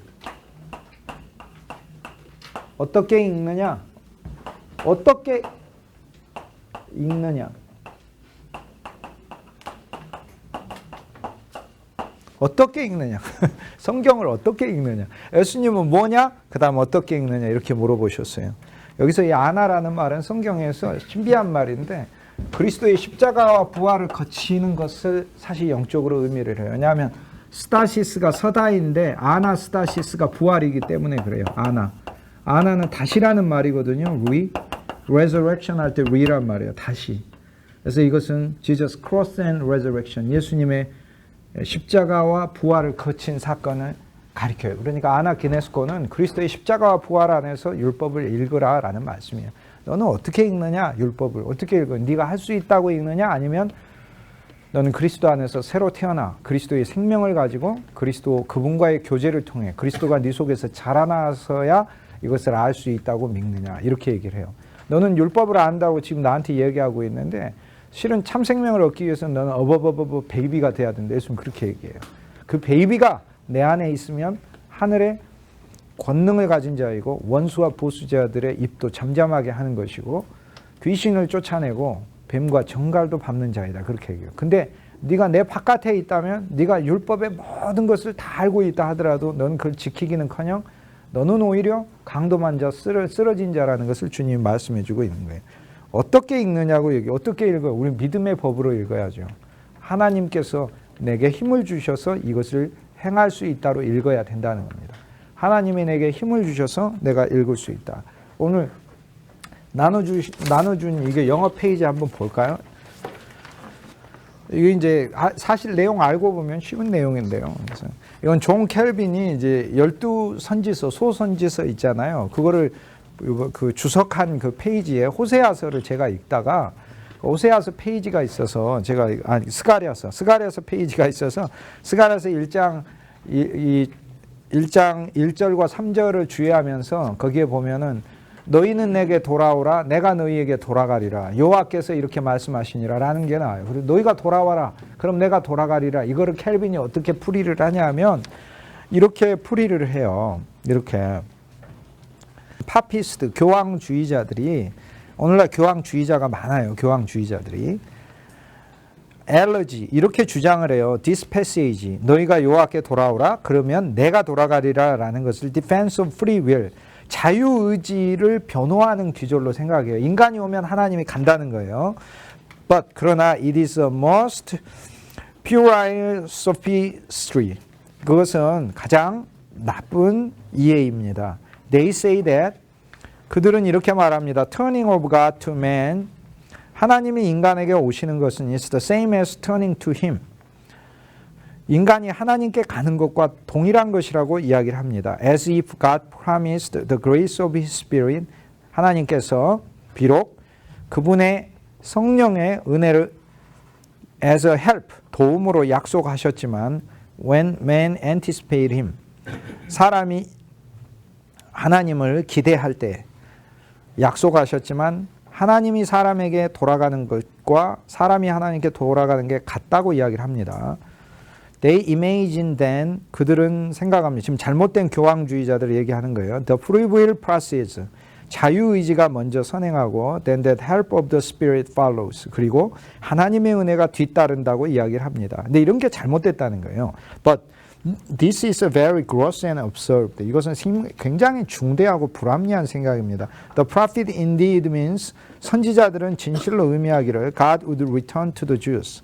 하나님께서 유대인들에게 올 것을 말씀하시는 거예요. For he showed that God would in every aspect be a father to them. 하나님께서 그동안 그들에게 가장 먼 방식으로 모든 방식으로 그들에게 멀리 계셨기 때문에 when they showed themselves to be dutiful and obedient children 하나님께서 그들이 신실하고 순종적인 자들이 될 때 하나님께서는 그들에게 보이시는 아버지가 되실 것을 보여주시는 기절이기 때문에 그렇습니다. We must therefore 그러므로 우리는 기억해야 되는데 God does not here promise the aid of His Spirit. 하나님은 그의 영을 보내 돕는 것을 약속하시는 게 아니고요. To assist the free will. 자유의지를 도우려고 약속하시는 게 아니고 To help the efforts of man. 인간의 노력을 도우려고 하는 게 아니에요. as these foolish, senseless teachers imagine. 어리석고 무분별한 교사들이 생각하는 것처럼 but that 하나님이 약속하신 것 He promises to return to the Jews to bless them. 하나님께서는 유대인들에게 그들을 축복하시기 위해 가시겠다고 하나님은 약속하고 계셔요. Hence the return of God here 하나님이 돌아오시는 것은 nothing else than the prosperity which they desired. 그들이 기대하는 하나님의 축복이고 as if he had said fear me 두려워하지 말라 마음으로부터 you shall not labor under hunger 굶주림 속에 목마름 속에서 너희들은 수고하지 말라 for 왜냐하면 I shall satisfy you 내가 너희를 만족시키고 neither your fields nor your vines 너의 들도 포도원도 hereafter disappoint your hopes 이날 이후로 너를 실망시키지 내 소망을 실망시키지 아니할 것이라. You shall find me most bountiful. 너희는 나를 가장 풍성하게 발견할 것이요. When you deal with me, 나와 함께할 때 in a faithful manner. 풍부하고 신실한 방식으로 나를 만날 것이다. This is the meaning. 이것이 바로 의미입니다. 이게 무슨 뜻이냐면 제가 이제 쭉 읽어서 그런데 이 말이에요. 칼빈이 하고 싶은 말이 뭐냐면 하나님은 우리한테 너희가 나에게 돌아오라 내가 너희에게 돌아가리라 이렇게 얘기를 할 땐 하나님은 조건형으로 말씀하시는 게 아니라는 거예요. 하나님은 선택받은 사람에게는 은혜이기 때문에 너희가 나에게 돌아오라 라고 얘기하는 것은 우리 일이기는 하지만 여호와께서 우리에게 오시는 것은 우리의 조건을 보고 오시는 게 아니라 이건 은혜이니까 만약에 우리가 하나님께 돌아오는 것을 보고 하나님이 우리에게 오시겠다면 그건 은혜가 안 돼버린다는 거예요. 그러니까 하나님은 항상 하나님의 일을 그냥 하신다는 거예요. 그러니까 항상 하나님은 우리한테 오신다는 거예요. 오시니까 오라는 거예요. 그래서 사실 이 귀절은 하나님이 우리에게 오신다고 하는 것을 약속하는 것이다라고 읽어야 된다는 거예요. 너희가 나에게 돌아오라. 그리하면 내가 너희에게 돌아오리라는 이미 하나님께서 돌아온 하나님은 조건을 말씀하시는 게 아니고 이미 이 말씀을 하신 것 자체가 이미 와 계신 것이라는 거예요. 이스라엘에게. 하나님은 이미 은혜로 와 계시고 은혜를 베풀기로 마음 먹으셨고 은혜를 주고 이미 계시기 때문에 그 다음 우리에게 오시는데 오실 뿐만 아니라 이 말씀은 우리에게 우리 의지로 돌아오라라고 하나님 말씀하시는 게 아니라 너희는 돌아오라. 너희는 돌아오라. 자, 어떻게 읽느냐죠? 어떻게 읽느냐? 제가 지금 예로 들어볼게요. 교황주의자. 오늘날 많은 사람들이 어떻게 읽었어요? 그래, 우리가 돌아가자라고 읽은 거예요. 그게 어떻게 읽느냐 해서 예수님이 말씀하신 율법의 길이다 이 말이에요. 칼빈이 여기서 말하고자 하는 것은 똑같아요. 웨슬레가 말하고자 하고 영어 시험에 보는 내용도 똑같은 거예요. 너희는 돌아오라. 이것은 하나님의 약속이라는 거예요. 우리를 돌아오게 하시겠다는 하나님의 축복의 약속을 하나님이 지금 선언해 주고 있다는 그러니까 돌아오면 축복해 준다가 아니라 돌아오라라는 저 하나님의 명령은 나한테 역사에서 나를 끌고 가는 능력의 말씀 자체가 된다는 거예요. 그러니까 저 말씀을 듣는 모든 자는 저 말씀에 이미 걸려든 거예요. 그러니까 그게 칼빈이 하는 말이에요. 그 저걸 어떻게 읽느냐예요. 돌아가야지. 이게 잘 안 돼요. 만약에 저 말씀을 읽고 그래 우리가 하나님께 돌아가야지 이렇게 생각한다면 그건 자유의지가 아니고 하나님의 은혜가 이미 우리 속에서 저 말씀이 성취되고 있는 거예요. 그래서 이사야서 9장 6절에 한 아기가 우리에게 낳았죠. 이 아기가 한 아들이 주어졌죠. 그래서 아기 아들이에요. 그 다음에 이 아들일 뿐만 아니라 그 어깨에는 정사를 메었고 그는 점점 자라서 거대한 왕국을 세우는 자가 되고 그러니까 아기로서 우리에게 오셨고 아들로서 성인이에요. 성인. 아들은 성인, 건장한 젊은 청년을 가리켜. 그분은 아기이시며 내 손재의 내적인 새 자아이시며 그분은 아들이시며 그분은 내 인생을 맡아서 나라는 삶 자체를 살고 계시는 분이시며 그 어깨에는 정사가 있고 그분은 정부를 가지고 계셔요. 그분의 정부, 우리는 그분의 정부의 구성원들이에요. 그러니까 그뿐 아니라 그 이름은 기묘라. 그분은 너무 신비한 섭리이셔. 그분은 모사라. 그분이 만물을 계획하고 계셔요. 그분은 영존하시는 아버지라 그러잖아요. 그분은 전능의 하나님이요 영존하신 아버지. 그래서 하나씩 단계를 커게 하면서 그리스도 예수에 대해 이야기해요. 그런데 뭐라고 이야기하냐면은 그분이 만물을 구원하시는 분으로 오시고 나 여호와의 열심히 이 모든 일을 이루리라 이렇게 얘기해요. 아이가 태어나는 것도 아기가 태어나는 것도 아들로서 그리스도가 우리 삶에 오시는 것도 그분의 정부가 구성되는 것도 그리고 우리가 그 정부의 시민이 되는 것도 그분이 나의 기묘고 모사예요. 그러니까 우리는 이미 그분이 우리 삶 안에서 기묘요 모사의 역할을 하고 계셔요. 우리가 하십시오 마십시오 이야기를 하기도 전에 하고 계셔요. 실은 너무 감사한 거죠.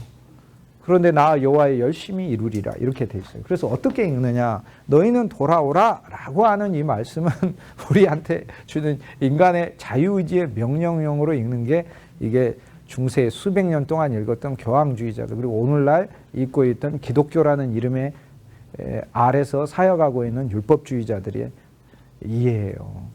그게 아니고 하나님은 돌아오라라는 말씀을 하실 때는 이 말씀 안에서 돌아옴을 약속하고 선물로 주고 계신다 그 얘기예요. 그러니까 이미 우리가 하나님께 돌아와져 있음을 발견하는 그럼 어떻게 읽느냐? 이미 약속으로 주어진 것으로 읽는 거죠.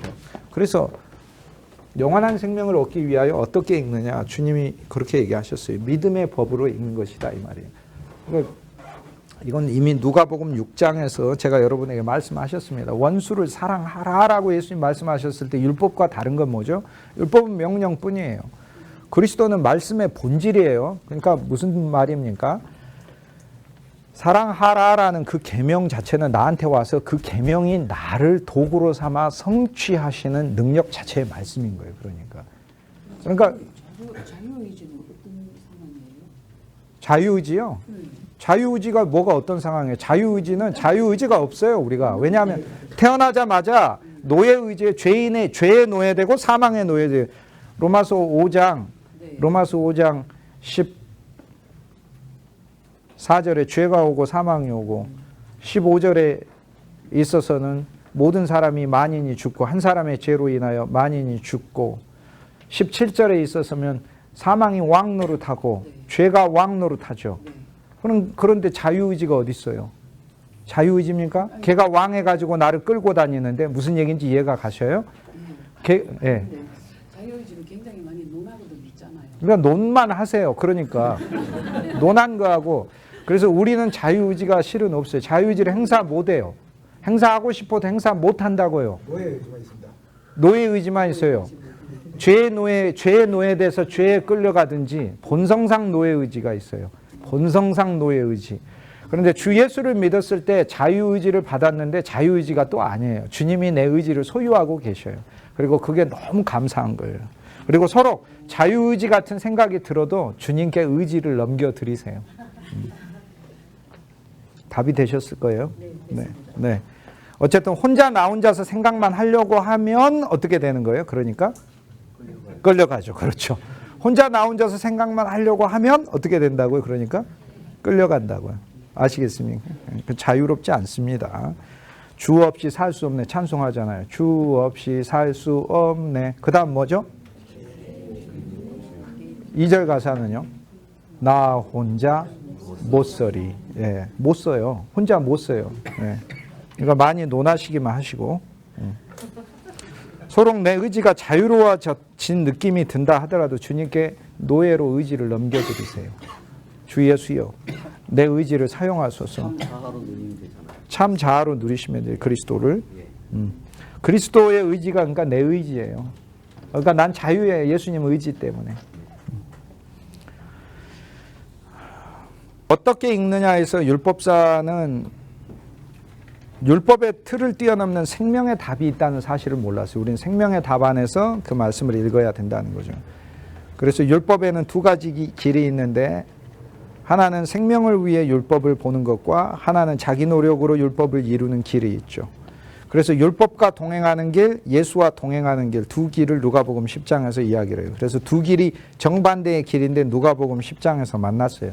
오늘 누가복음 10장 새 예루살렘을 향해 우리의 사역도 교회도 하나님이 일생 우리를 진짜 쓰기를 원하는 생명의 사역이 되기를 원한다면 누가복음 10장이 내 삶에서 진짜 일어나서 하나님 나는 하나님의 모든 말씀이 하나님께서 내게 성취하시는 약속으로 읽어지기를 원합니다. 이렇게 봐야 되고요. 내 길이 내가 하나님을 마음과 목숨과 뜻과 정성을 다해 사랑하고 내가 내 이웃을 사랑하는 그것에서 벗어나서 마음과 목숨과 뜻과 정성을 다해. 그것도 다가 4번이나 나요. 홀로스. 마음을 다하고 목숨을 다하고 뜻을 다하고 정성을 다해 하나님을 사랑하신 그 예수 그리스도가 내 안에 오셨으니까 그 그리스도의 예수, 그분 한 분과의 교제 안으로 주 예수를 내가 더욱 사랑하게 해주시고, 왜냐하면 그분이 성취하셨으니까. 그럴 때 나는 그게 하나님을 마음과 목숨과 뜻과 정성을 다해 사랑한 이미 계명의 성취로 주님을 만나는 거예요. 그 다음에 나의 참 이웃은 너의 그 이웃을 사랑하라는데 그 이웃은 그리스도예요. 그 이웃은 그리스도예요. 그리스도를 사랑할 때 우리는 그리스도가 인도하시는 대로 가게 돼 있어요. 그래서 아가서에 보면 주님과의 사랑에 빠지면 아가서 3장에서 예루살렘 언덕배기에서 3장 1절에 갑자기 주님이 그 도성에서 사라지셔요. 사라져서 어디 있나? 내 신랑이, 내 연인이 어디 있나? 신랑이 아니라 연인이 어디 있나? 이렇게 아가서 3장 2절 3절에 찾고 다니는데 성 안에서, 갈릴리에 있는 성 안에 있는 사람들이 그걸 가르쳐 주지를 못해. 그러나 내 사랑하는 자를 포도원에서 만나 그분과 함께 지어짐으로 만났을 때 그 다음 그분이 예루살렘으로부터 거대한 가마, 큰 가마를 몰고 와서 나를 가마에 태우고 예루살렘 도성을 향해 가는 그 행진에 놓았음을 보게 해요. 그래서 모든 것은 지난 시간에 이 창세기에서도 아브라함이 예루살렘을 향해 가지고 출애굽을에서도 예루살렘을 향해 가는 길이에요. 약속의 땅을 향해. 다윗의 삶도 예루살렘을 향해 가요. 포로로 끌려가도 다시 예루살렘으로 와야 되는 거고, 그 예루살렘 뭐냐면 하늘의 영원한 새 예루살렘을 가리키는 거예요. 그것이 우리의 삶이에요. 그러니까 이렇게 생각하면 쉽네요. 저와 여러분이 왜 세상에 태어났냐면 하나님이 우리를 통해 이 땅에 죽어가는 많은 자를 구원해서 하늘의 새 예루살렘을 짓기를 원하신다는 거예요. 그게 그 사역을 위해 내가 세상에 태어났다는 거예요. 근데 그게 뭐가 좋은데요? 얼마나 좋은데요? 그것은 세상의 빛이 필요 없을 정도로 해와 달이 필요할 수 없죠. 왜? 광명한 빛 안에 있는 곳이잖아요. 그 빛은 기쁨이요 사랑이잖아요. 온전한 거룩의 충만이요 하나님 안에서의 희락의 충만이요 평강의 충만이죠. 얼마나 감사해요. 그 나라를. 근심 충만, 염려 충만으로 사니까 좋습니까? 아니잖아요. 그러니까 그 반대가 새 예루살렘 아니에요. 그런데 그건 죽어서만 가는 게 아니라 지금 그리스도 안에 있으면서 우리가 체험할 수 있음을 성경은 약속해 주고 있고, 우리는 그 길로 가고 있고, 우리들의 교회가 그 새 예루살렘의 비전을 가지라고 지금 얘기해요. 그것은 다시는 아픔도 눈물도 고통도 없다고, 사망도 없다고 그러잖아요. 애고 가는 것도 없다고 그래요. 그 세계가 우리 안에서 지금 실제로 이렇게 싹이 트어서 자라나고 있다는 걸 알 수 있죠. 그래서 내 마음에 사랑도 싹이 트고 있고, 내 마음에 예수님도 싹이 트고 있고, 예수님 만난 날부터 내 마음에 사랑이 싹이 트고 있고, 내 마음에 예수님 만난 날부터 새 예루살렘도 싹이 트고 자라고 있습니다. 그래서 찬송 부를 때 찬송을 적용을 율법처럼 딱 이래가지고 갇혀서 적용하지 말고 이렇게 자유롭게 적용을 하도록 하세요. 율법은 자기 의를 이루기 위한 계명이 아니에요. 그래서 그리스도를 만나 그리스도 안에서 그리스도를 위해서 율법을 지키는 거예요. 탐내지 않는 것도 내 자기 의로 하는 게 아니에요. 자기가 스스로 탐내지 않는 분 계셔요. 저도요, 탐내지 않는 삶을 매일매일 체험해요. 저 어저께도 체험했어요. 놀랍더라고요.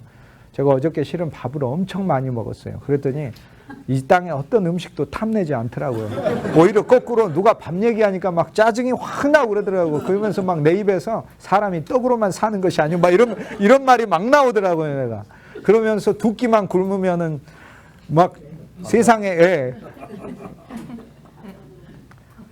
우리가 탐내지 않는 게요, 내가 자기 의로 탐내지 않는 게 아니고요, 그리스도 예수를 위하여 탐내지 않는 거고, 예수님을 소유했으니까 탐내지 않는 거고, 예수님이 주시는 힘으로 탐내지 않는 거예요. 그게 율법을 진짜 지키는 거다.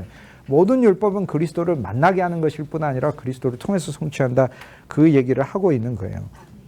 그런데 이 율법사에게 이 사람이 자기를 의롭게 하기를 원하면서 10장 29절에 자기 의를 만들려고라는 거예요.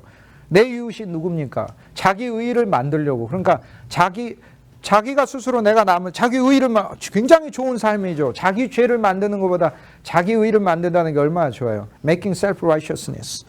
It was his intention to ask a question to Lord Jesus, right? Making his self-righteousness. That is not a Christian life. Christian living is not make self-righteous. It's making Christ righteousness. Christ righteousness. Do not covet.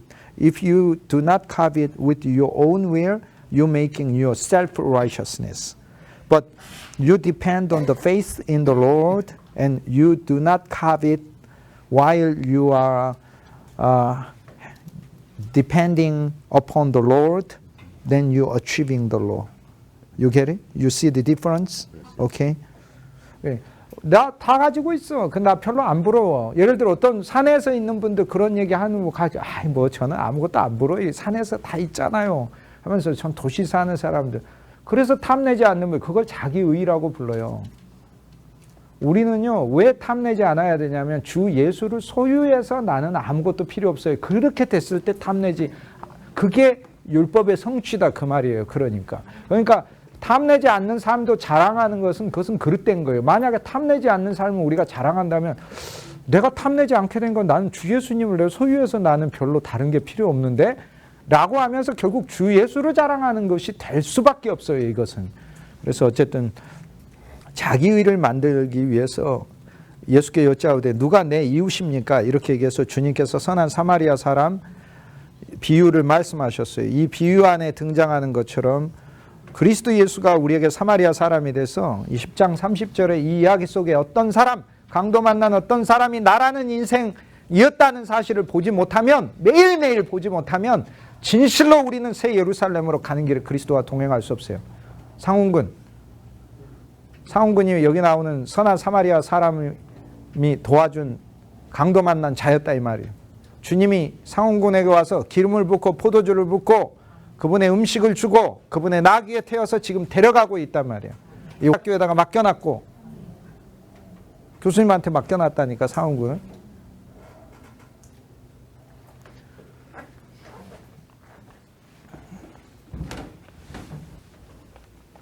이 인식이 우리 안에 깊숙이 있어야 긍휼이 생겨요. 강도 만난 나를, 하나님께서 내 인생에 강도 만난 나를 주님이 진짜 구해주셨다.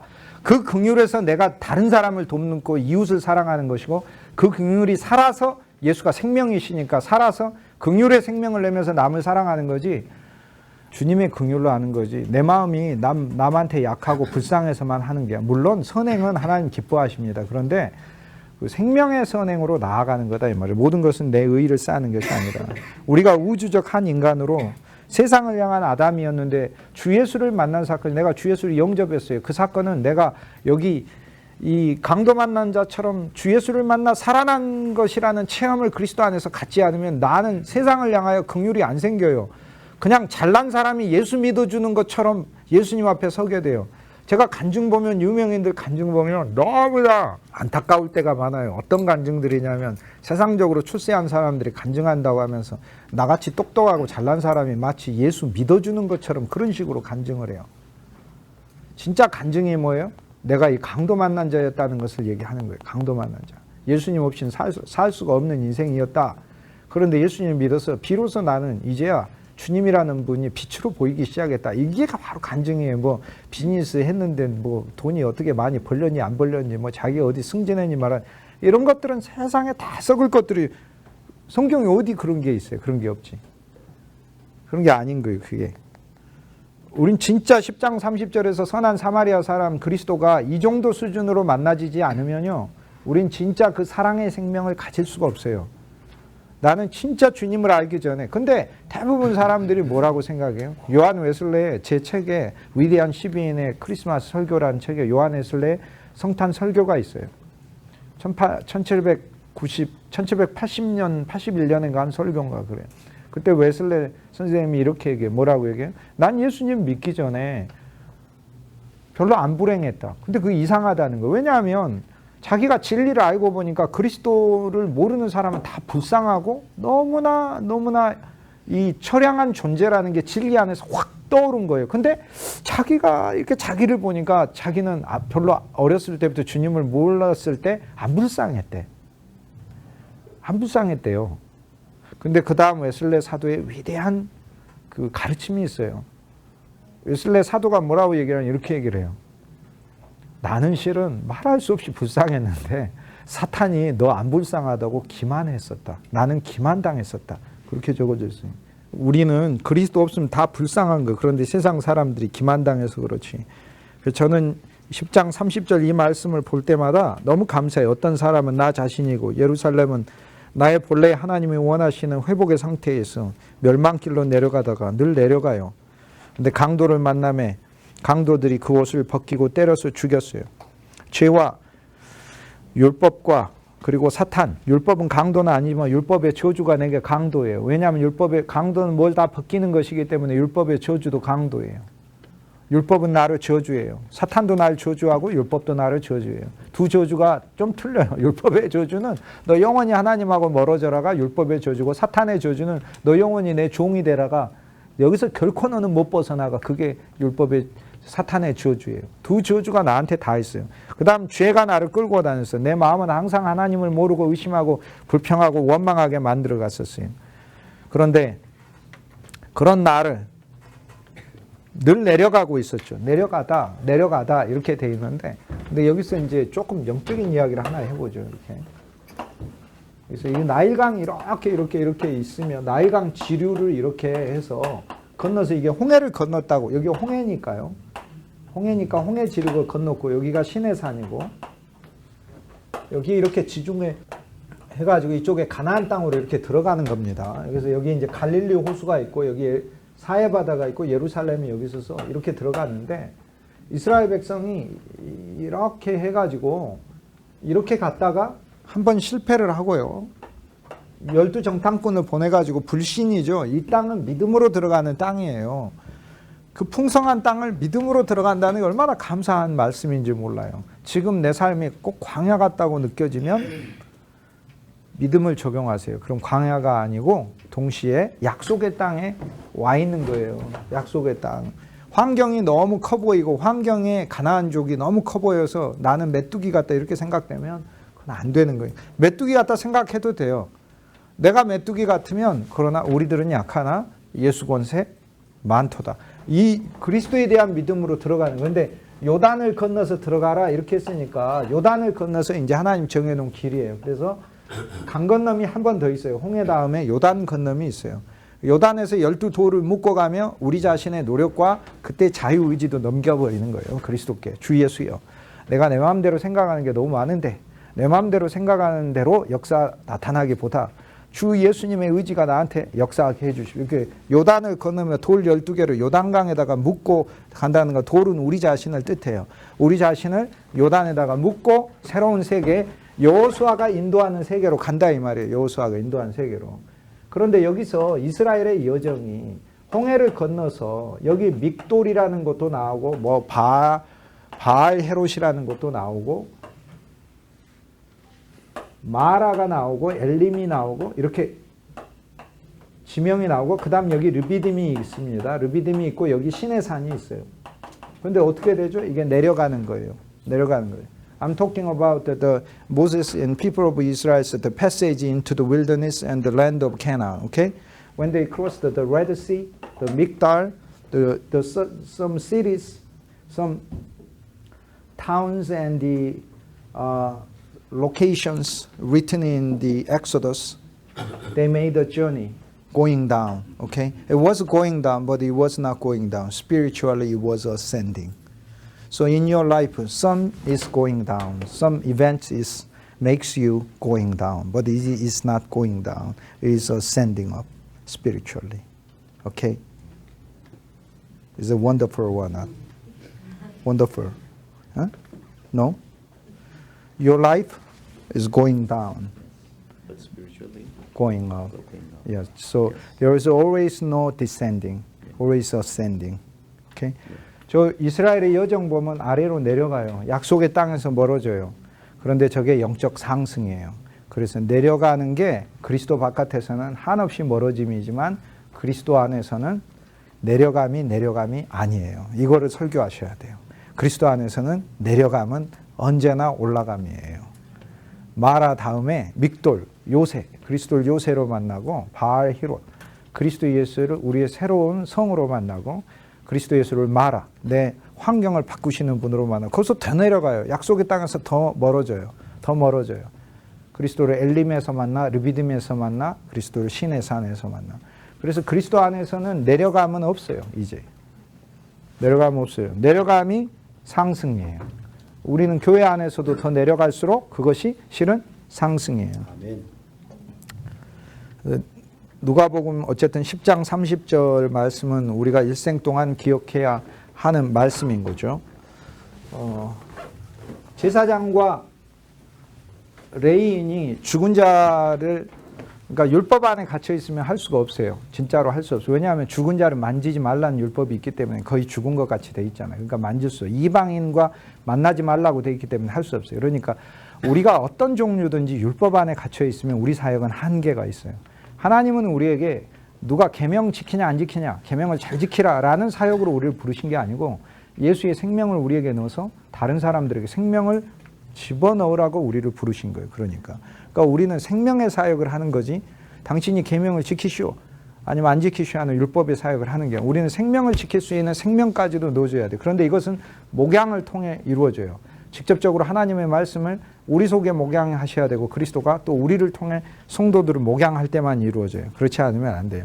10장 31절에 제사장이 그 길로 내려가는 중인데 제사장도 그 길로 내려가고 있다는 영적인 하향을 가리켜요. 그리스도 바깥에 있으니까 descending way of the priest outside Christ is spiritually descending. But any descending road in Christ is not descending. It's truly is ascending to the heaven. Okay? What a wonderful sermon theme, right? Yeah. Yes, yeah. Whatever happens, it's not descending. 어떤 일이 일어나든지 간에 우리에게는 내려가는, 그러나 여기 제사장은 율법 아래에 있어서 내려가고 있는 거예요. 근데 이 여리고 길을 내려가는데 이 길이 실은 역사적인 길이에요. 왜냐하면 누가가 이 길을 얘기를 할 땐, 누가복음을 쓰고 있을 땐 이 길로 제사장만 내려간 게 아니라 거꾸로 로마의 군대가 예루살렘으로 이 길로 쳐들어왔거든요. 당시 그 예루살렘에서 여리고로 가는 길이 뭐 길이 많은 게 아니에요.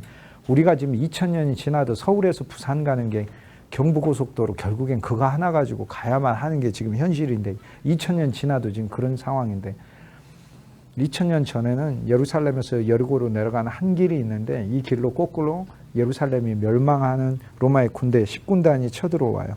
아주 유명한 길이에요.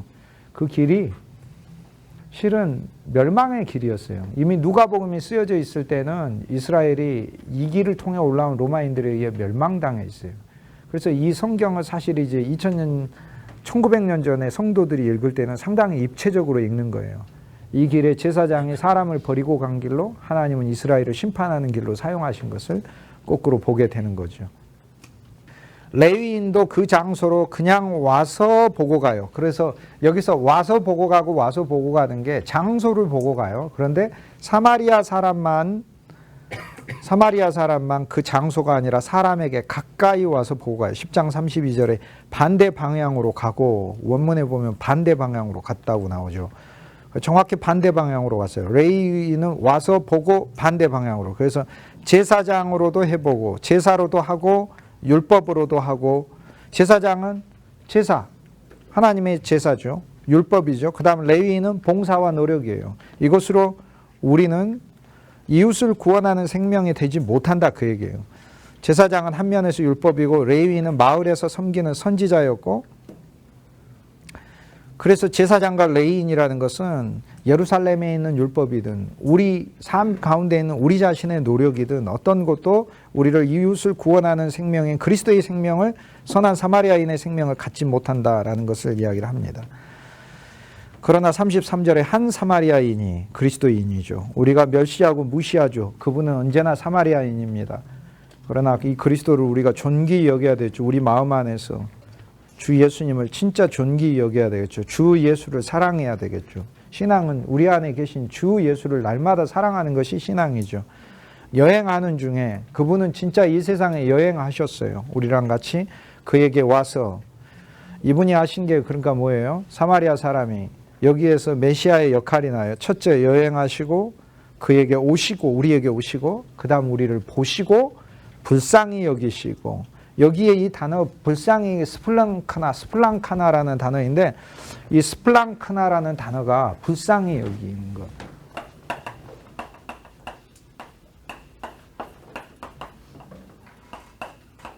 이런 헬라어 단어는 외워두시면 좋을 것 같아요.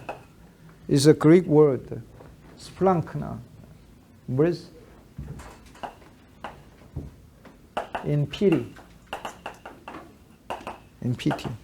But which means intestines are disconnected. That pain. That pain. Christ loves us with that painful, pitiful love. Okay? 저 단어는 창자가 끊어진다는 뜻입니다. 예수님이 창자가 끊어지는 요거를 어디서 예수님이 쓰시냐면 복음서에 가끔 예수님께서 저 단어를 사용하셔요. 과부의 아들이 죽었을 때도 민망히 여기시는 창자가 끊어지시는 그 슬픔을 주님 보이셔요. 저게 주님이 우리를 향해서 보이시는, 그래서 그리스도에게 사용되는 단어예요. 여기 단어들이. 그 다음에 5절에 더 가까이 가서 그리스도의 십자가죠. 상처를 싸고 주님의 무덤 안에서 우린 치료받았고 기름과 포도주를 받고 그분의 부활 안에서 그분의 생명의 영과 그분의 기쁨을 우리는 얻게 되고 그분의 가축이여 태우고 그분의 하나님의 교회 안에 그리스도의 몸 안에 우리는 있게 되고 사관에 가서 하나님의 사역자들이 섬기는 곳에 가서 우린 그곳에서 생활하게 됩니다. 그래서 율법사가 되는 것이 아니라 사마리아인이 되는 것이 우리 길인 거죠. 앞으로의 우리 인생은. 근데 사마리아인 비유를 예루살렘을 향해 가는 길에 주님 말씀하신 건 예루살렘을 향해 비전으로 가는 우리들의 목표가 무엇인지 이야기를 해 주십니다. 거기 이르러 선한 사마리아에서 주님은 정말 내 옆에 계시다가 죽은 나를 살리시고 이제 내 안에 계시는 거죠. 더 가까이 계시는 거죠. 여기서 주님은 선한 사마리아 사람으로 오셔가지고 여기 사마리아 사람 이름이 없잖아요. 그게 그리스도 예수의 겸손입니다. 그런데 오셔가지고 우리 자신에게 자신의 이름조차 밝히시지라, 그 정도의 겸손이세요. 그것은 주님이 우리를 치료하신 일이 그만큼 비밀처럼 이루어진 일이라는 걸 가르쳐줘요. 우리가 주 예수의 이름을 불렀을 때 우리에게 진짜 이런 일이 일어났어요. 우리는 주님이 우리를 이렇게 살렸어요. 근데 이름도 모르는 분이어가지고, 왜냐하면 뭐 얘기해줘도 우리가 어버버버하고 베이비니까 뭐 알아듣지도 못해요. 어린아이한테 태어났는데 내가 네 아빠야 하면서 이렇게 아빠 해봐 하는 거 똑같아요. 그러니까 뭐 아빠라고 따라서 할 수는 있었겠죠. 혹시 그렇다고 얘가 나보고 아빠라고 좋아해서 그러면 그 아빠가 더 바보인 것처럼 쓰러져서 죽어있는 자에게 내 이름 알지? 내 이름 예수야. 우리가 그런 정도로 쓰러져 있었기 때문에 주님은 우리에게 이름 가르쳐 주시지 않고 우리를 치료했어요. 그래서 여기 사마리아 사람 이름이 등장하지 않는 거예요. 근데 주님은 여기에 우리를 꾸짖지 않으셔요. 왜 이 길로 왔느냐? 뭐 하다가 이렇게 됐느냐? 대비도 하지 않았느냐? 우리가 남편들이 그 집에서 많이 부인들한테 하는 말이 있잖아요. 내가 진작에 그렇게 얘기를 했는데 왜 진작에 그 말을 듣지 않았냐고. 왜 내가 하라는 대로 안 했냐고. 그렇게 하잖아요. 그렇게. 주님은 그런 거 묻지 않으셔요. 주님은 그래, 이게 율법과 생명의 삶의 차이예요. 우린 그냥 생명을 주는 자들이에요. 근데 생명은 양육으로 줍니다. 생명은 양육으로, 우리 안에 넘치게 해서 양육으로 줍니다. 전체가 그리스도의 치료의 과정이에요. 그리스도가 우리에게 주셔야 해요. 그분의 긍휼을 줘야 되고 그분의 붕대를 주시고 기름을 주시고 포도주를 주시고 그분의 나귀를 주시고 그분의 교회를 주시고 그분의 2 데나리온 신약과 구약을 주셔서 그것을 먹고 우리가 자라나야 돼요. 그래야만 우리가 이웃을 사랑한다라고 주님이 얘기를 하고 계시는 거예요. 그래서 다음 날이라고 이제 36절에 다음 날이라고 이야기하는 것은 이제 교부들의 이해에 의하면 사마리아인이 한밤을 같이 지낸 것을 이야기해요. 그래서 주님은 밤에도 치료하고 낮에도 치료해요. 사마리아 사람은. 인생의 밤에도 그리스도는 치료해요. 그리고 2 데나리온을 꺼내서 신약과 구약이 바로 참 돈이에요. 왜냐하면 구약 성경에 너희가 돈 없는 자도 이사야 55장 1절에 너희 목마른 자들아 내게로 나오라. 돈 없는 자도 나오라. 물로 나오라. 너희는 와서 사 먹되 돈 없이 값 없이 와서 사 먹으라. 포도주와 젖을 사라. 어디서 사요? 말씀에서 사지. 그래서 2 데나리온은 주님이 우리에게 거저주시는 영적인 돈, 성경을 가리켜요. 우리는 그것을 받아서 남들에게, 우리가 사역하는 사람들에게 실은 우리는 주는 거예요. 우리는 설교가 그들에게 영적인 돈을 주는 거예요. 우리가 설교가. 37절에 너의 이 생각에는 이 셋 중 누가 강도로 떨어진 자의 이웃이냐, 주님이 그렇게 얘기해요. 이제 이 규절 설명하고 오늘의 이제 클라이막스에 왔습니다. 자기의로 사는 사람이 뭐라고 물어봤니? 이렇게 물어봤어요. 누가 내 이웃입니까? 자기의를 세우려고. 그런데 그리스도는 누가 강도 만난 자의 이웃이냐? 라고 물어봤어요. 이건 율법사의 질문이고, 이거는 예수 그리스도의 대답이에요. 대답이면 질문이에요. 예수님도 질문했어요. 누가 강도 만난 자의 이웃이냐? 여기 자세히 보실래요? 아까 율법사에게 예수님 처음에 물어보신 질문이 뭐예요? 어떻게 읽느냐 그랬잖아요. 어떻게 읽느냐. 예수의 질문은 우리가 어떻게 읽어야 될까요? 누가 강도 만난 자의 이웃이냐. 여러 방식으로 읽을 수 있습니다. 그랬더니 자비를 베푼 자입니다. 그러니까 너도 가서 이와 같이 하라. 너도 가서 이와 같이 하라. 여기 이와 같이 사랑하라도 안 들었어요. 그냥 이와 같이 하라라고 성경 원문에 됐어요. 이래서 정말 예수님의 말씀은 진짜 열려 있어요. 그래서 우리는 어떻게 읽느냐를 주님이 우리한테 주고 선택하라고 하셔요. 어떻게 읽느냐. 여기 보면 잘 이렇게 돼 있어요. 이렇게. 율법사한테 예수님께서 질문을 받으셨을 때 누가 내 이웃입니까? 라고 율법사가 물으니까 예수님 거꾸로 누가 강도 만난 자의 이웃이냐? 이렇게 물어봤어요. 그래서 실은 예수님은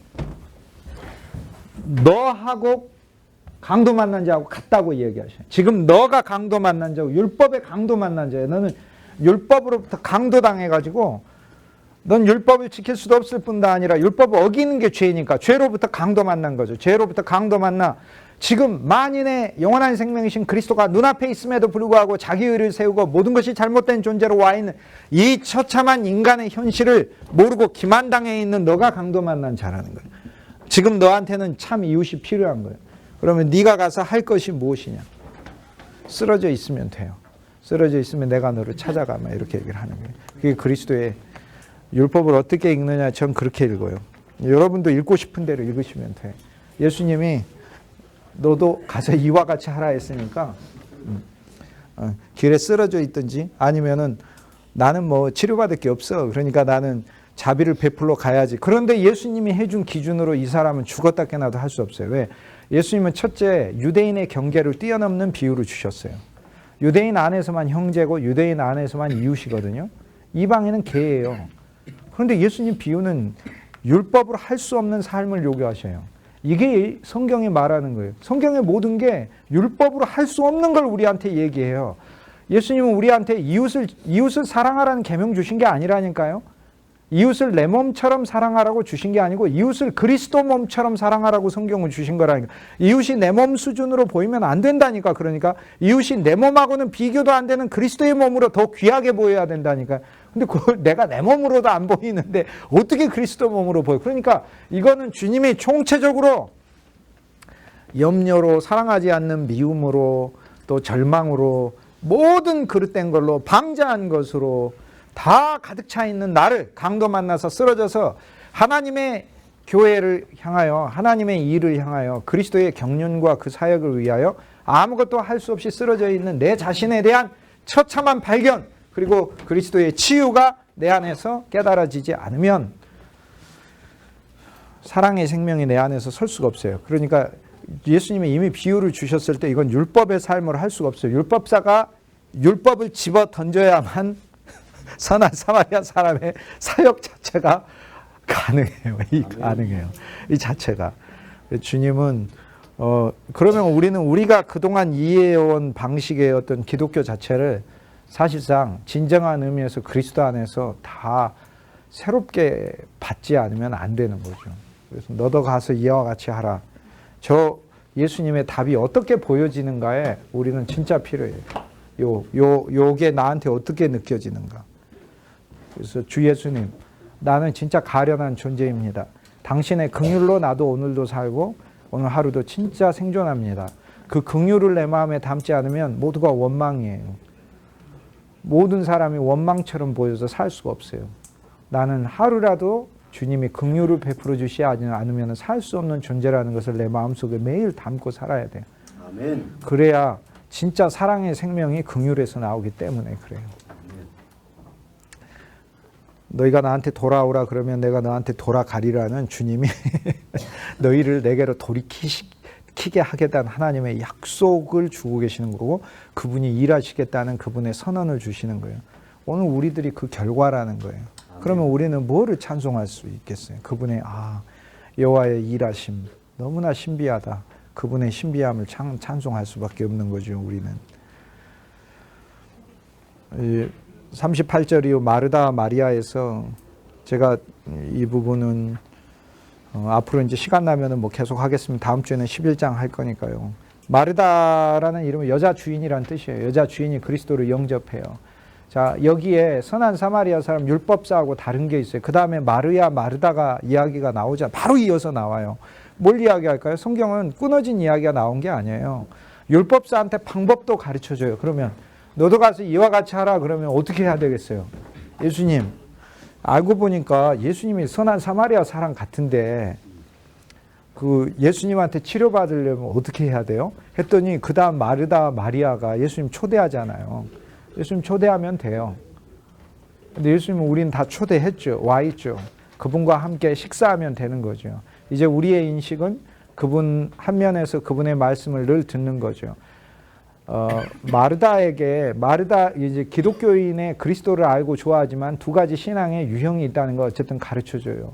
일 중심의 그리스도인 신앙과 말씀 본질이죠. 예수 그리스도의 본질을 사모하는 신앙을 가르쳐줘요. 그건 일하지 말라는 게 아니고 일을 해도 더 좋은 것을 한 가지로 족한 거예요. 한 가지가 작은 것인데 아주 작은 것인데 그 그리스도를 뜻해요. 왜냐하면 겨자씨 비유할 때 예수님이 올리고 작은 것이라는 그 표현을 써서 그래요. 그래서 작은 것으로 족하니라 그리스도로 족한 거예요. 우리는 식사를 할 때도 남이 배부르게 먹어야지 반찬을 뭐 준비해야지 하는 것보다 그리스도로 족한 것으로 식사 준비를 해야 돼요. 그리스도로 족한 것으로. 주님과의 누림이에요. 그것으로 족한 거예요. 몇 사람이 일하고 결과가 얼마나 생기고 이게 중요한 게 아닌 거예요. 만인이 얼마나 협조했나 그런 게 중요한 게 아니라는 거예요. 작은 것 하나로. 그건 그리스도와의 교통과 교제를 이야기를 합니다. 그래서 우리는 율법사의 삶에 벗어나기 위해 주님을 우리 집으로 초대해야 된다는 것을 오늘 말씀에서 가르쳐주고 있습니다. 마리아는 중심이 하나이고 마르다는 중심에 일도 하고 남도 보고 주님께도 묻고 마음이 여러 개로 갈라져 있잖아요. 그러나 우리는 일을 해도 주를 향하고 있고 우리는 말씀을 들어도 주를 향하고 있고 그러니까 하나여야 된다는 거. 작은 것 하나에. 여러 가지 가운데 작은 것 하나로 족하니라 예수님은 지금 마르다를 꾸중하신 게 아니에요. 마르다를 훨씬 더 현명한 그리스도인으로 만들기 위해서 이야기를 해요. 여기 마르다 마리아는 어떤 그리스도인은 마리아고 어떤 그리스도는 마르다라고 말하는 게 아니고 우리 자신의 마리아는 우리의 영을 가리키고요. 마르다는 우리의 일하는 우리 자체의 몸을 가리켜요. 그래서 왜냐하면 지방관리자의 주인이 마르다이기 때문에 그래요. 그러니까 나의 몸은 그리스도의 일을 위하여 있는 거지만 내 마음, 내 영은 항상 주님의 음성을 듣는 것으로 있어야 되고 내가 몸으로 여러 가지 일을 한다 할지라도 하나 알아야 될 것은 작은 것이라는 그 그리스도께 집중하면서 일하라고 주님이 얘기하시는 거예요. 그러니까 뭘 하든지 그냥 그리스도께 집중하면서 일하는 거예요. 옆 사람이나 돕느냐 안 돕느냐 그거 집중하는 게 아니고 그리스도께 집중하면서 일한다는 것이에요. 그런데 마리아는 이 좋은 몫을 택하였으니 빼앗기지 않는다. 우리 안에 있는 우리의 영은 뭐를 택했어요? 이 몫이라는 단어가 바로 메리스라는 단어인데 이 메로스라는 단어가 누가복음 15장에 한 번 더 나와요. 탕자가 내 몫을 나에게 주소서라는 기업이라는 자기의 본복을 가리키는 거예요. 그러니까 자기 안에 주어진 그 본복을 택해서 그 본복을 놓치지 않았다라고 얘기해요. 기업이에요. 그러니까 우리가 하나님의 일을 할 때 하나 알아야 될 게 있어요. 그리스도가 우리 기업이고 이 일을 통해 그리스도가 얻어지고 그것이 우리 관심이라는 거예요. 그래서 이 전체의 비유는 예수님께서 우리에게 일을 하지 말라고 말씀하시는 게 일을 할 때 어떻게 우리가 기쁨 가운데 일할 수 있는가를 우리에게 비결로 가르쳐 주시는 말씀이에요. 오늘은 여기까지 하도록 하겠습니다.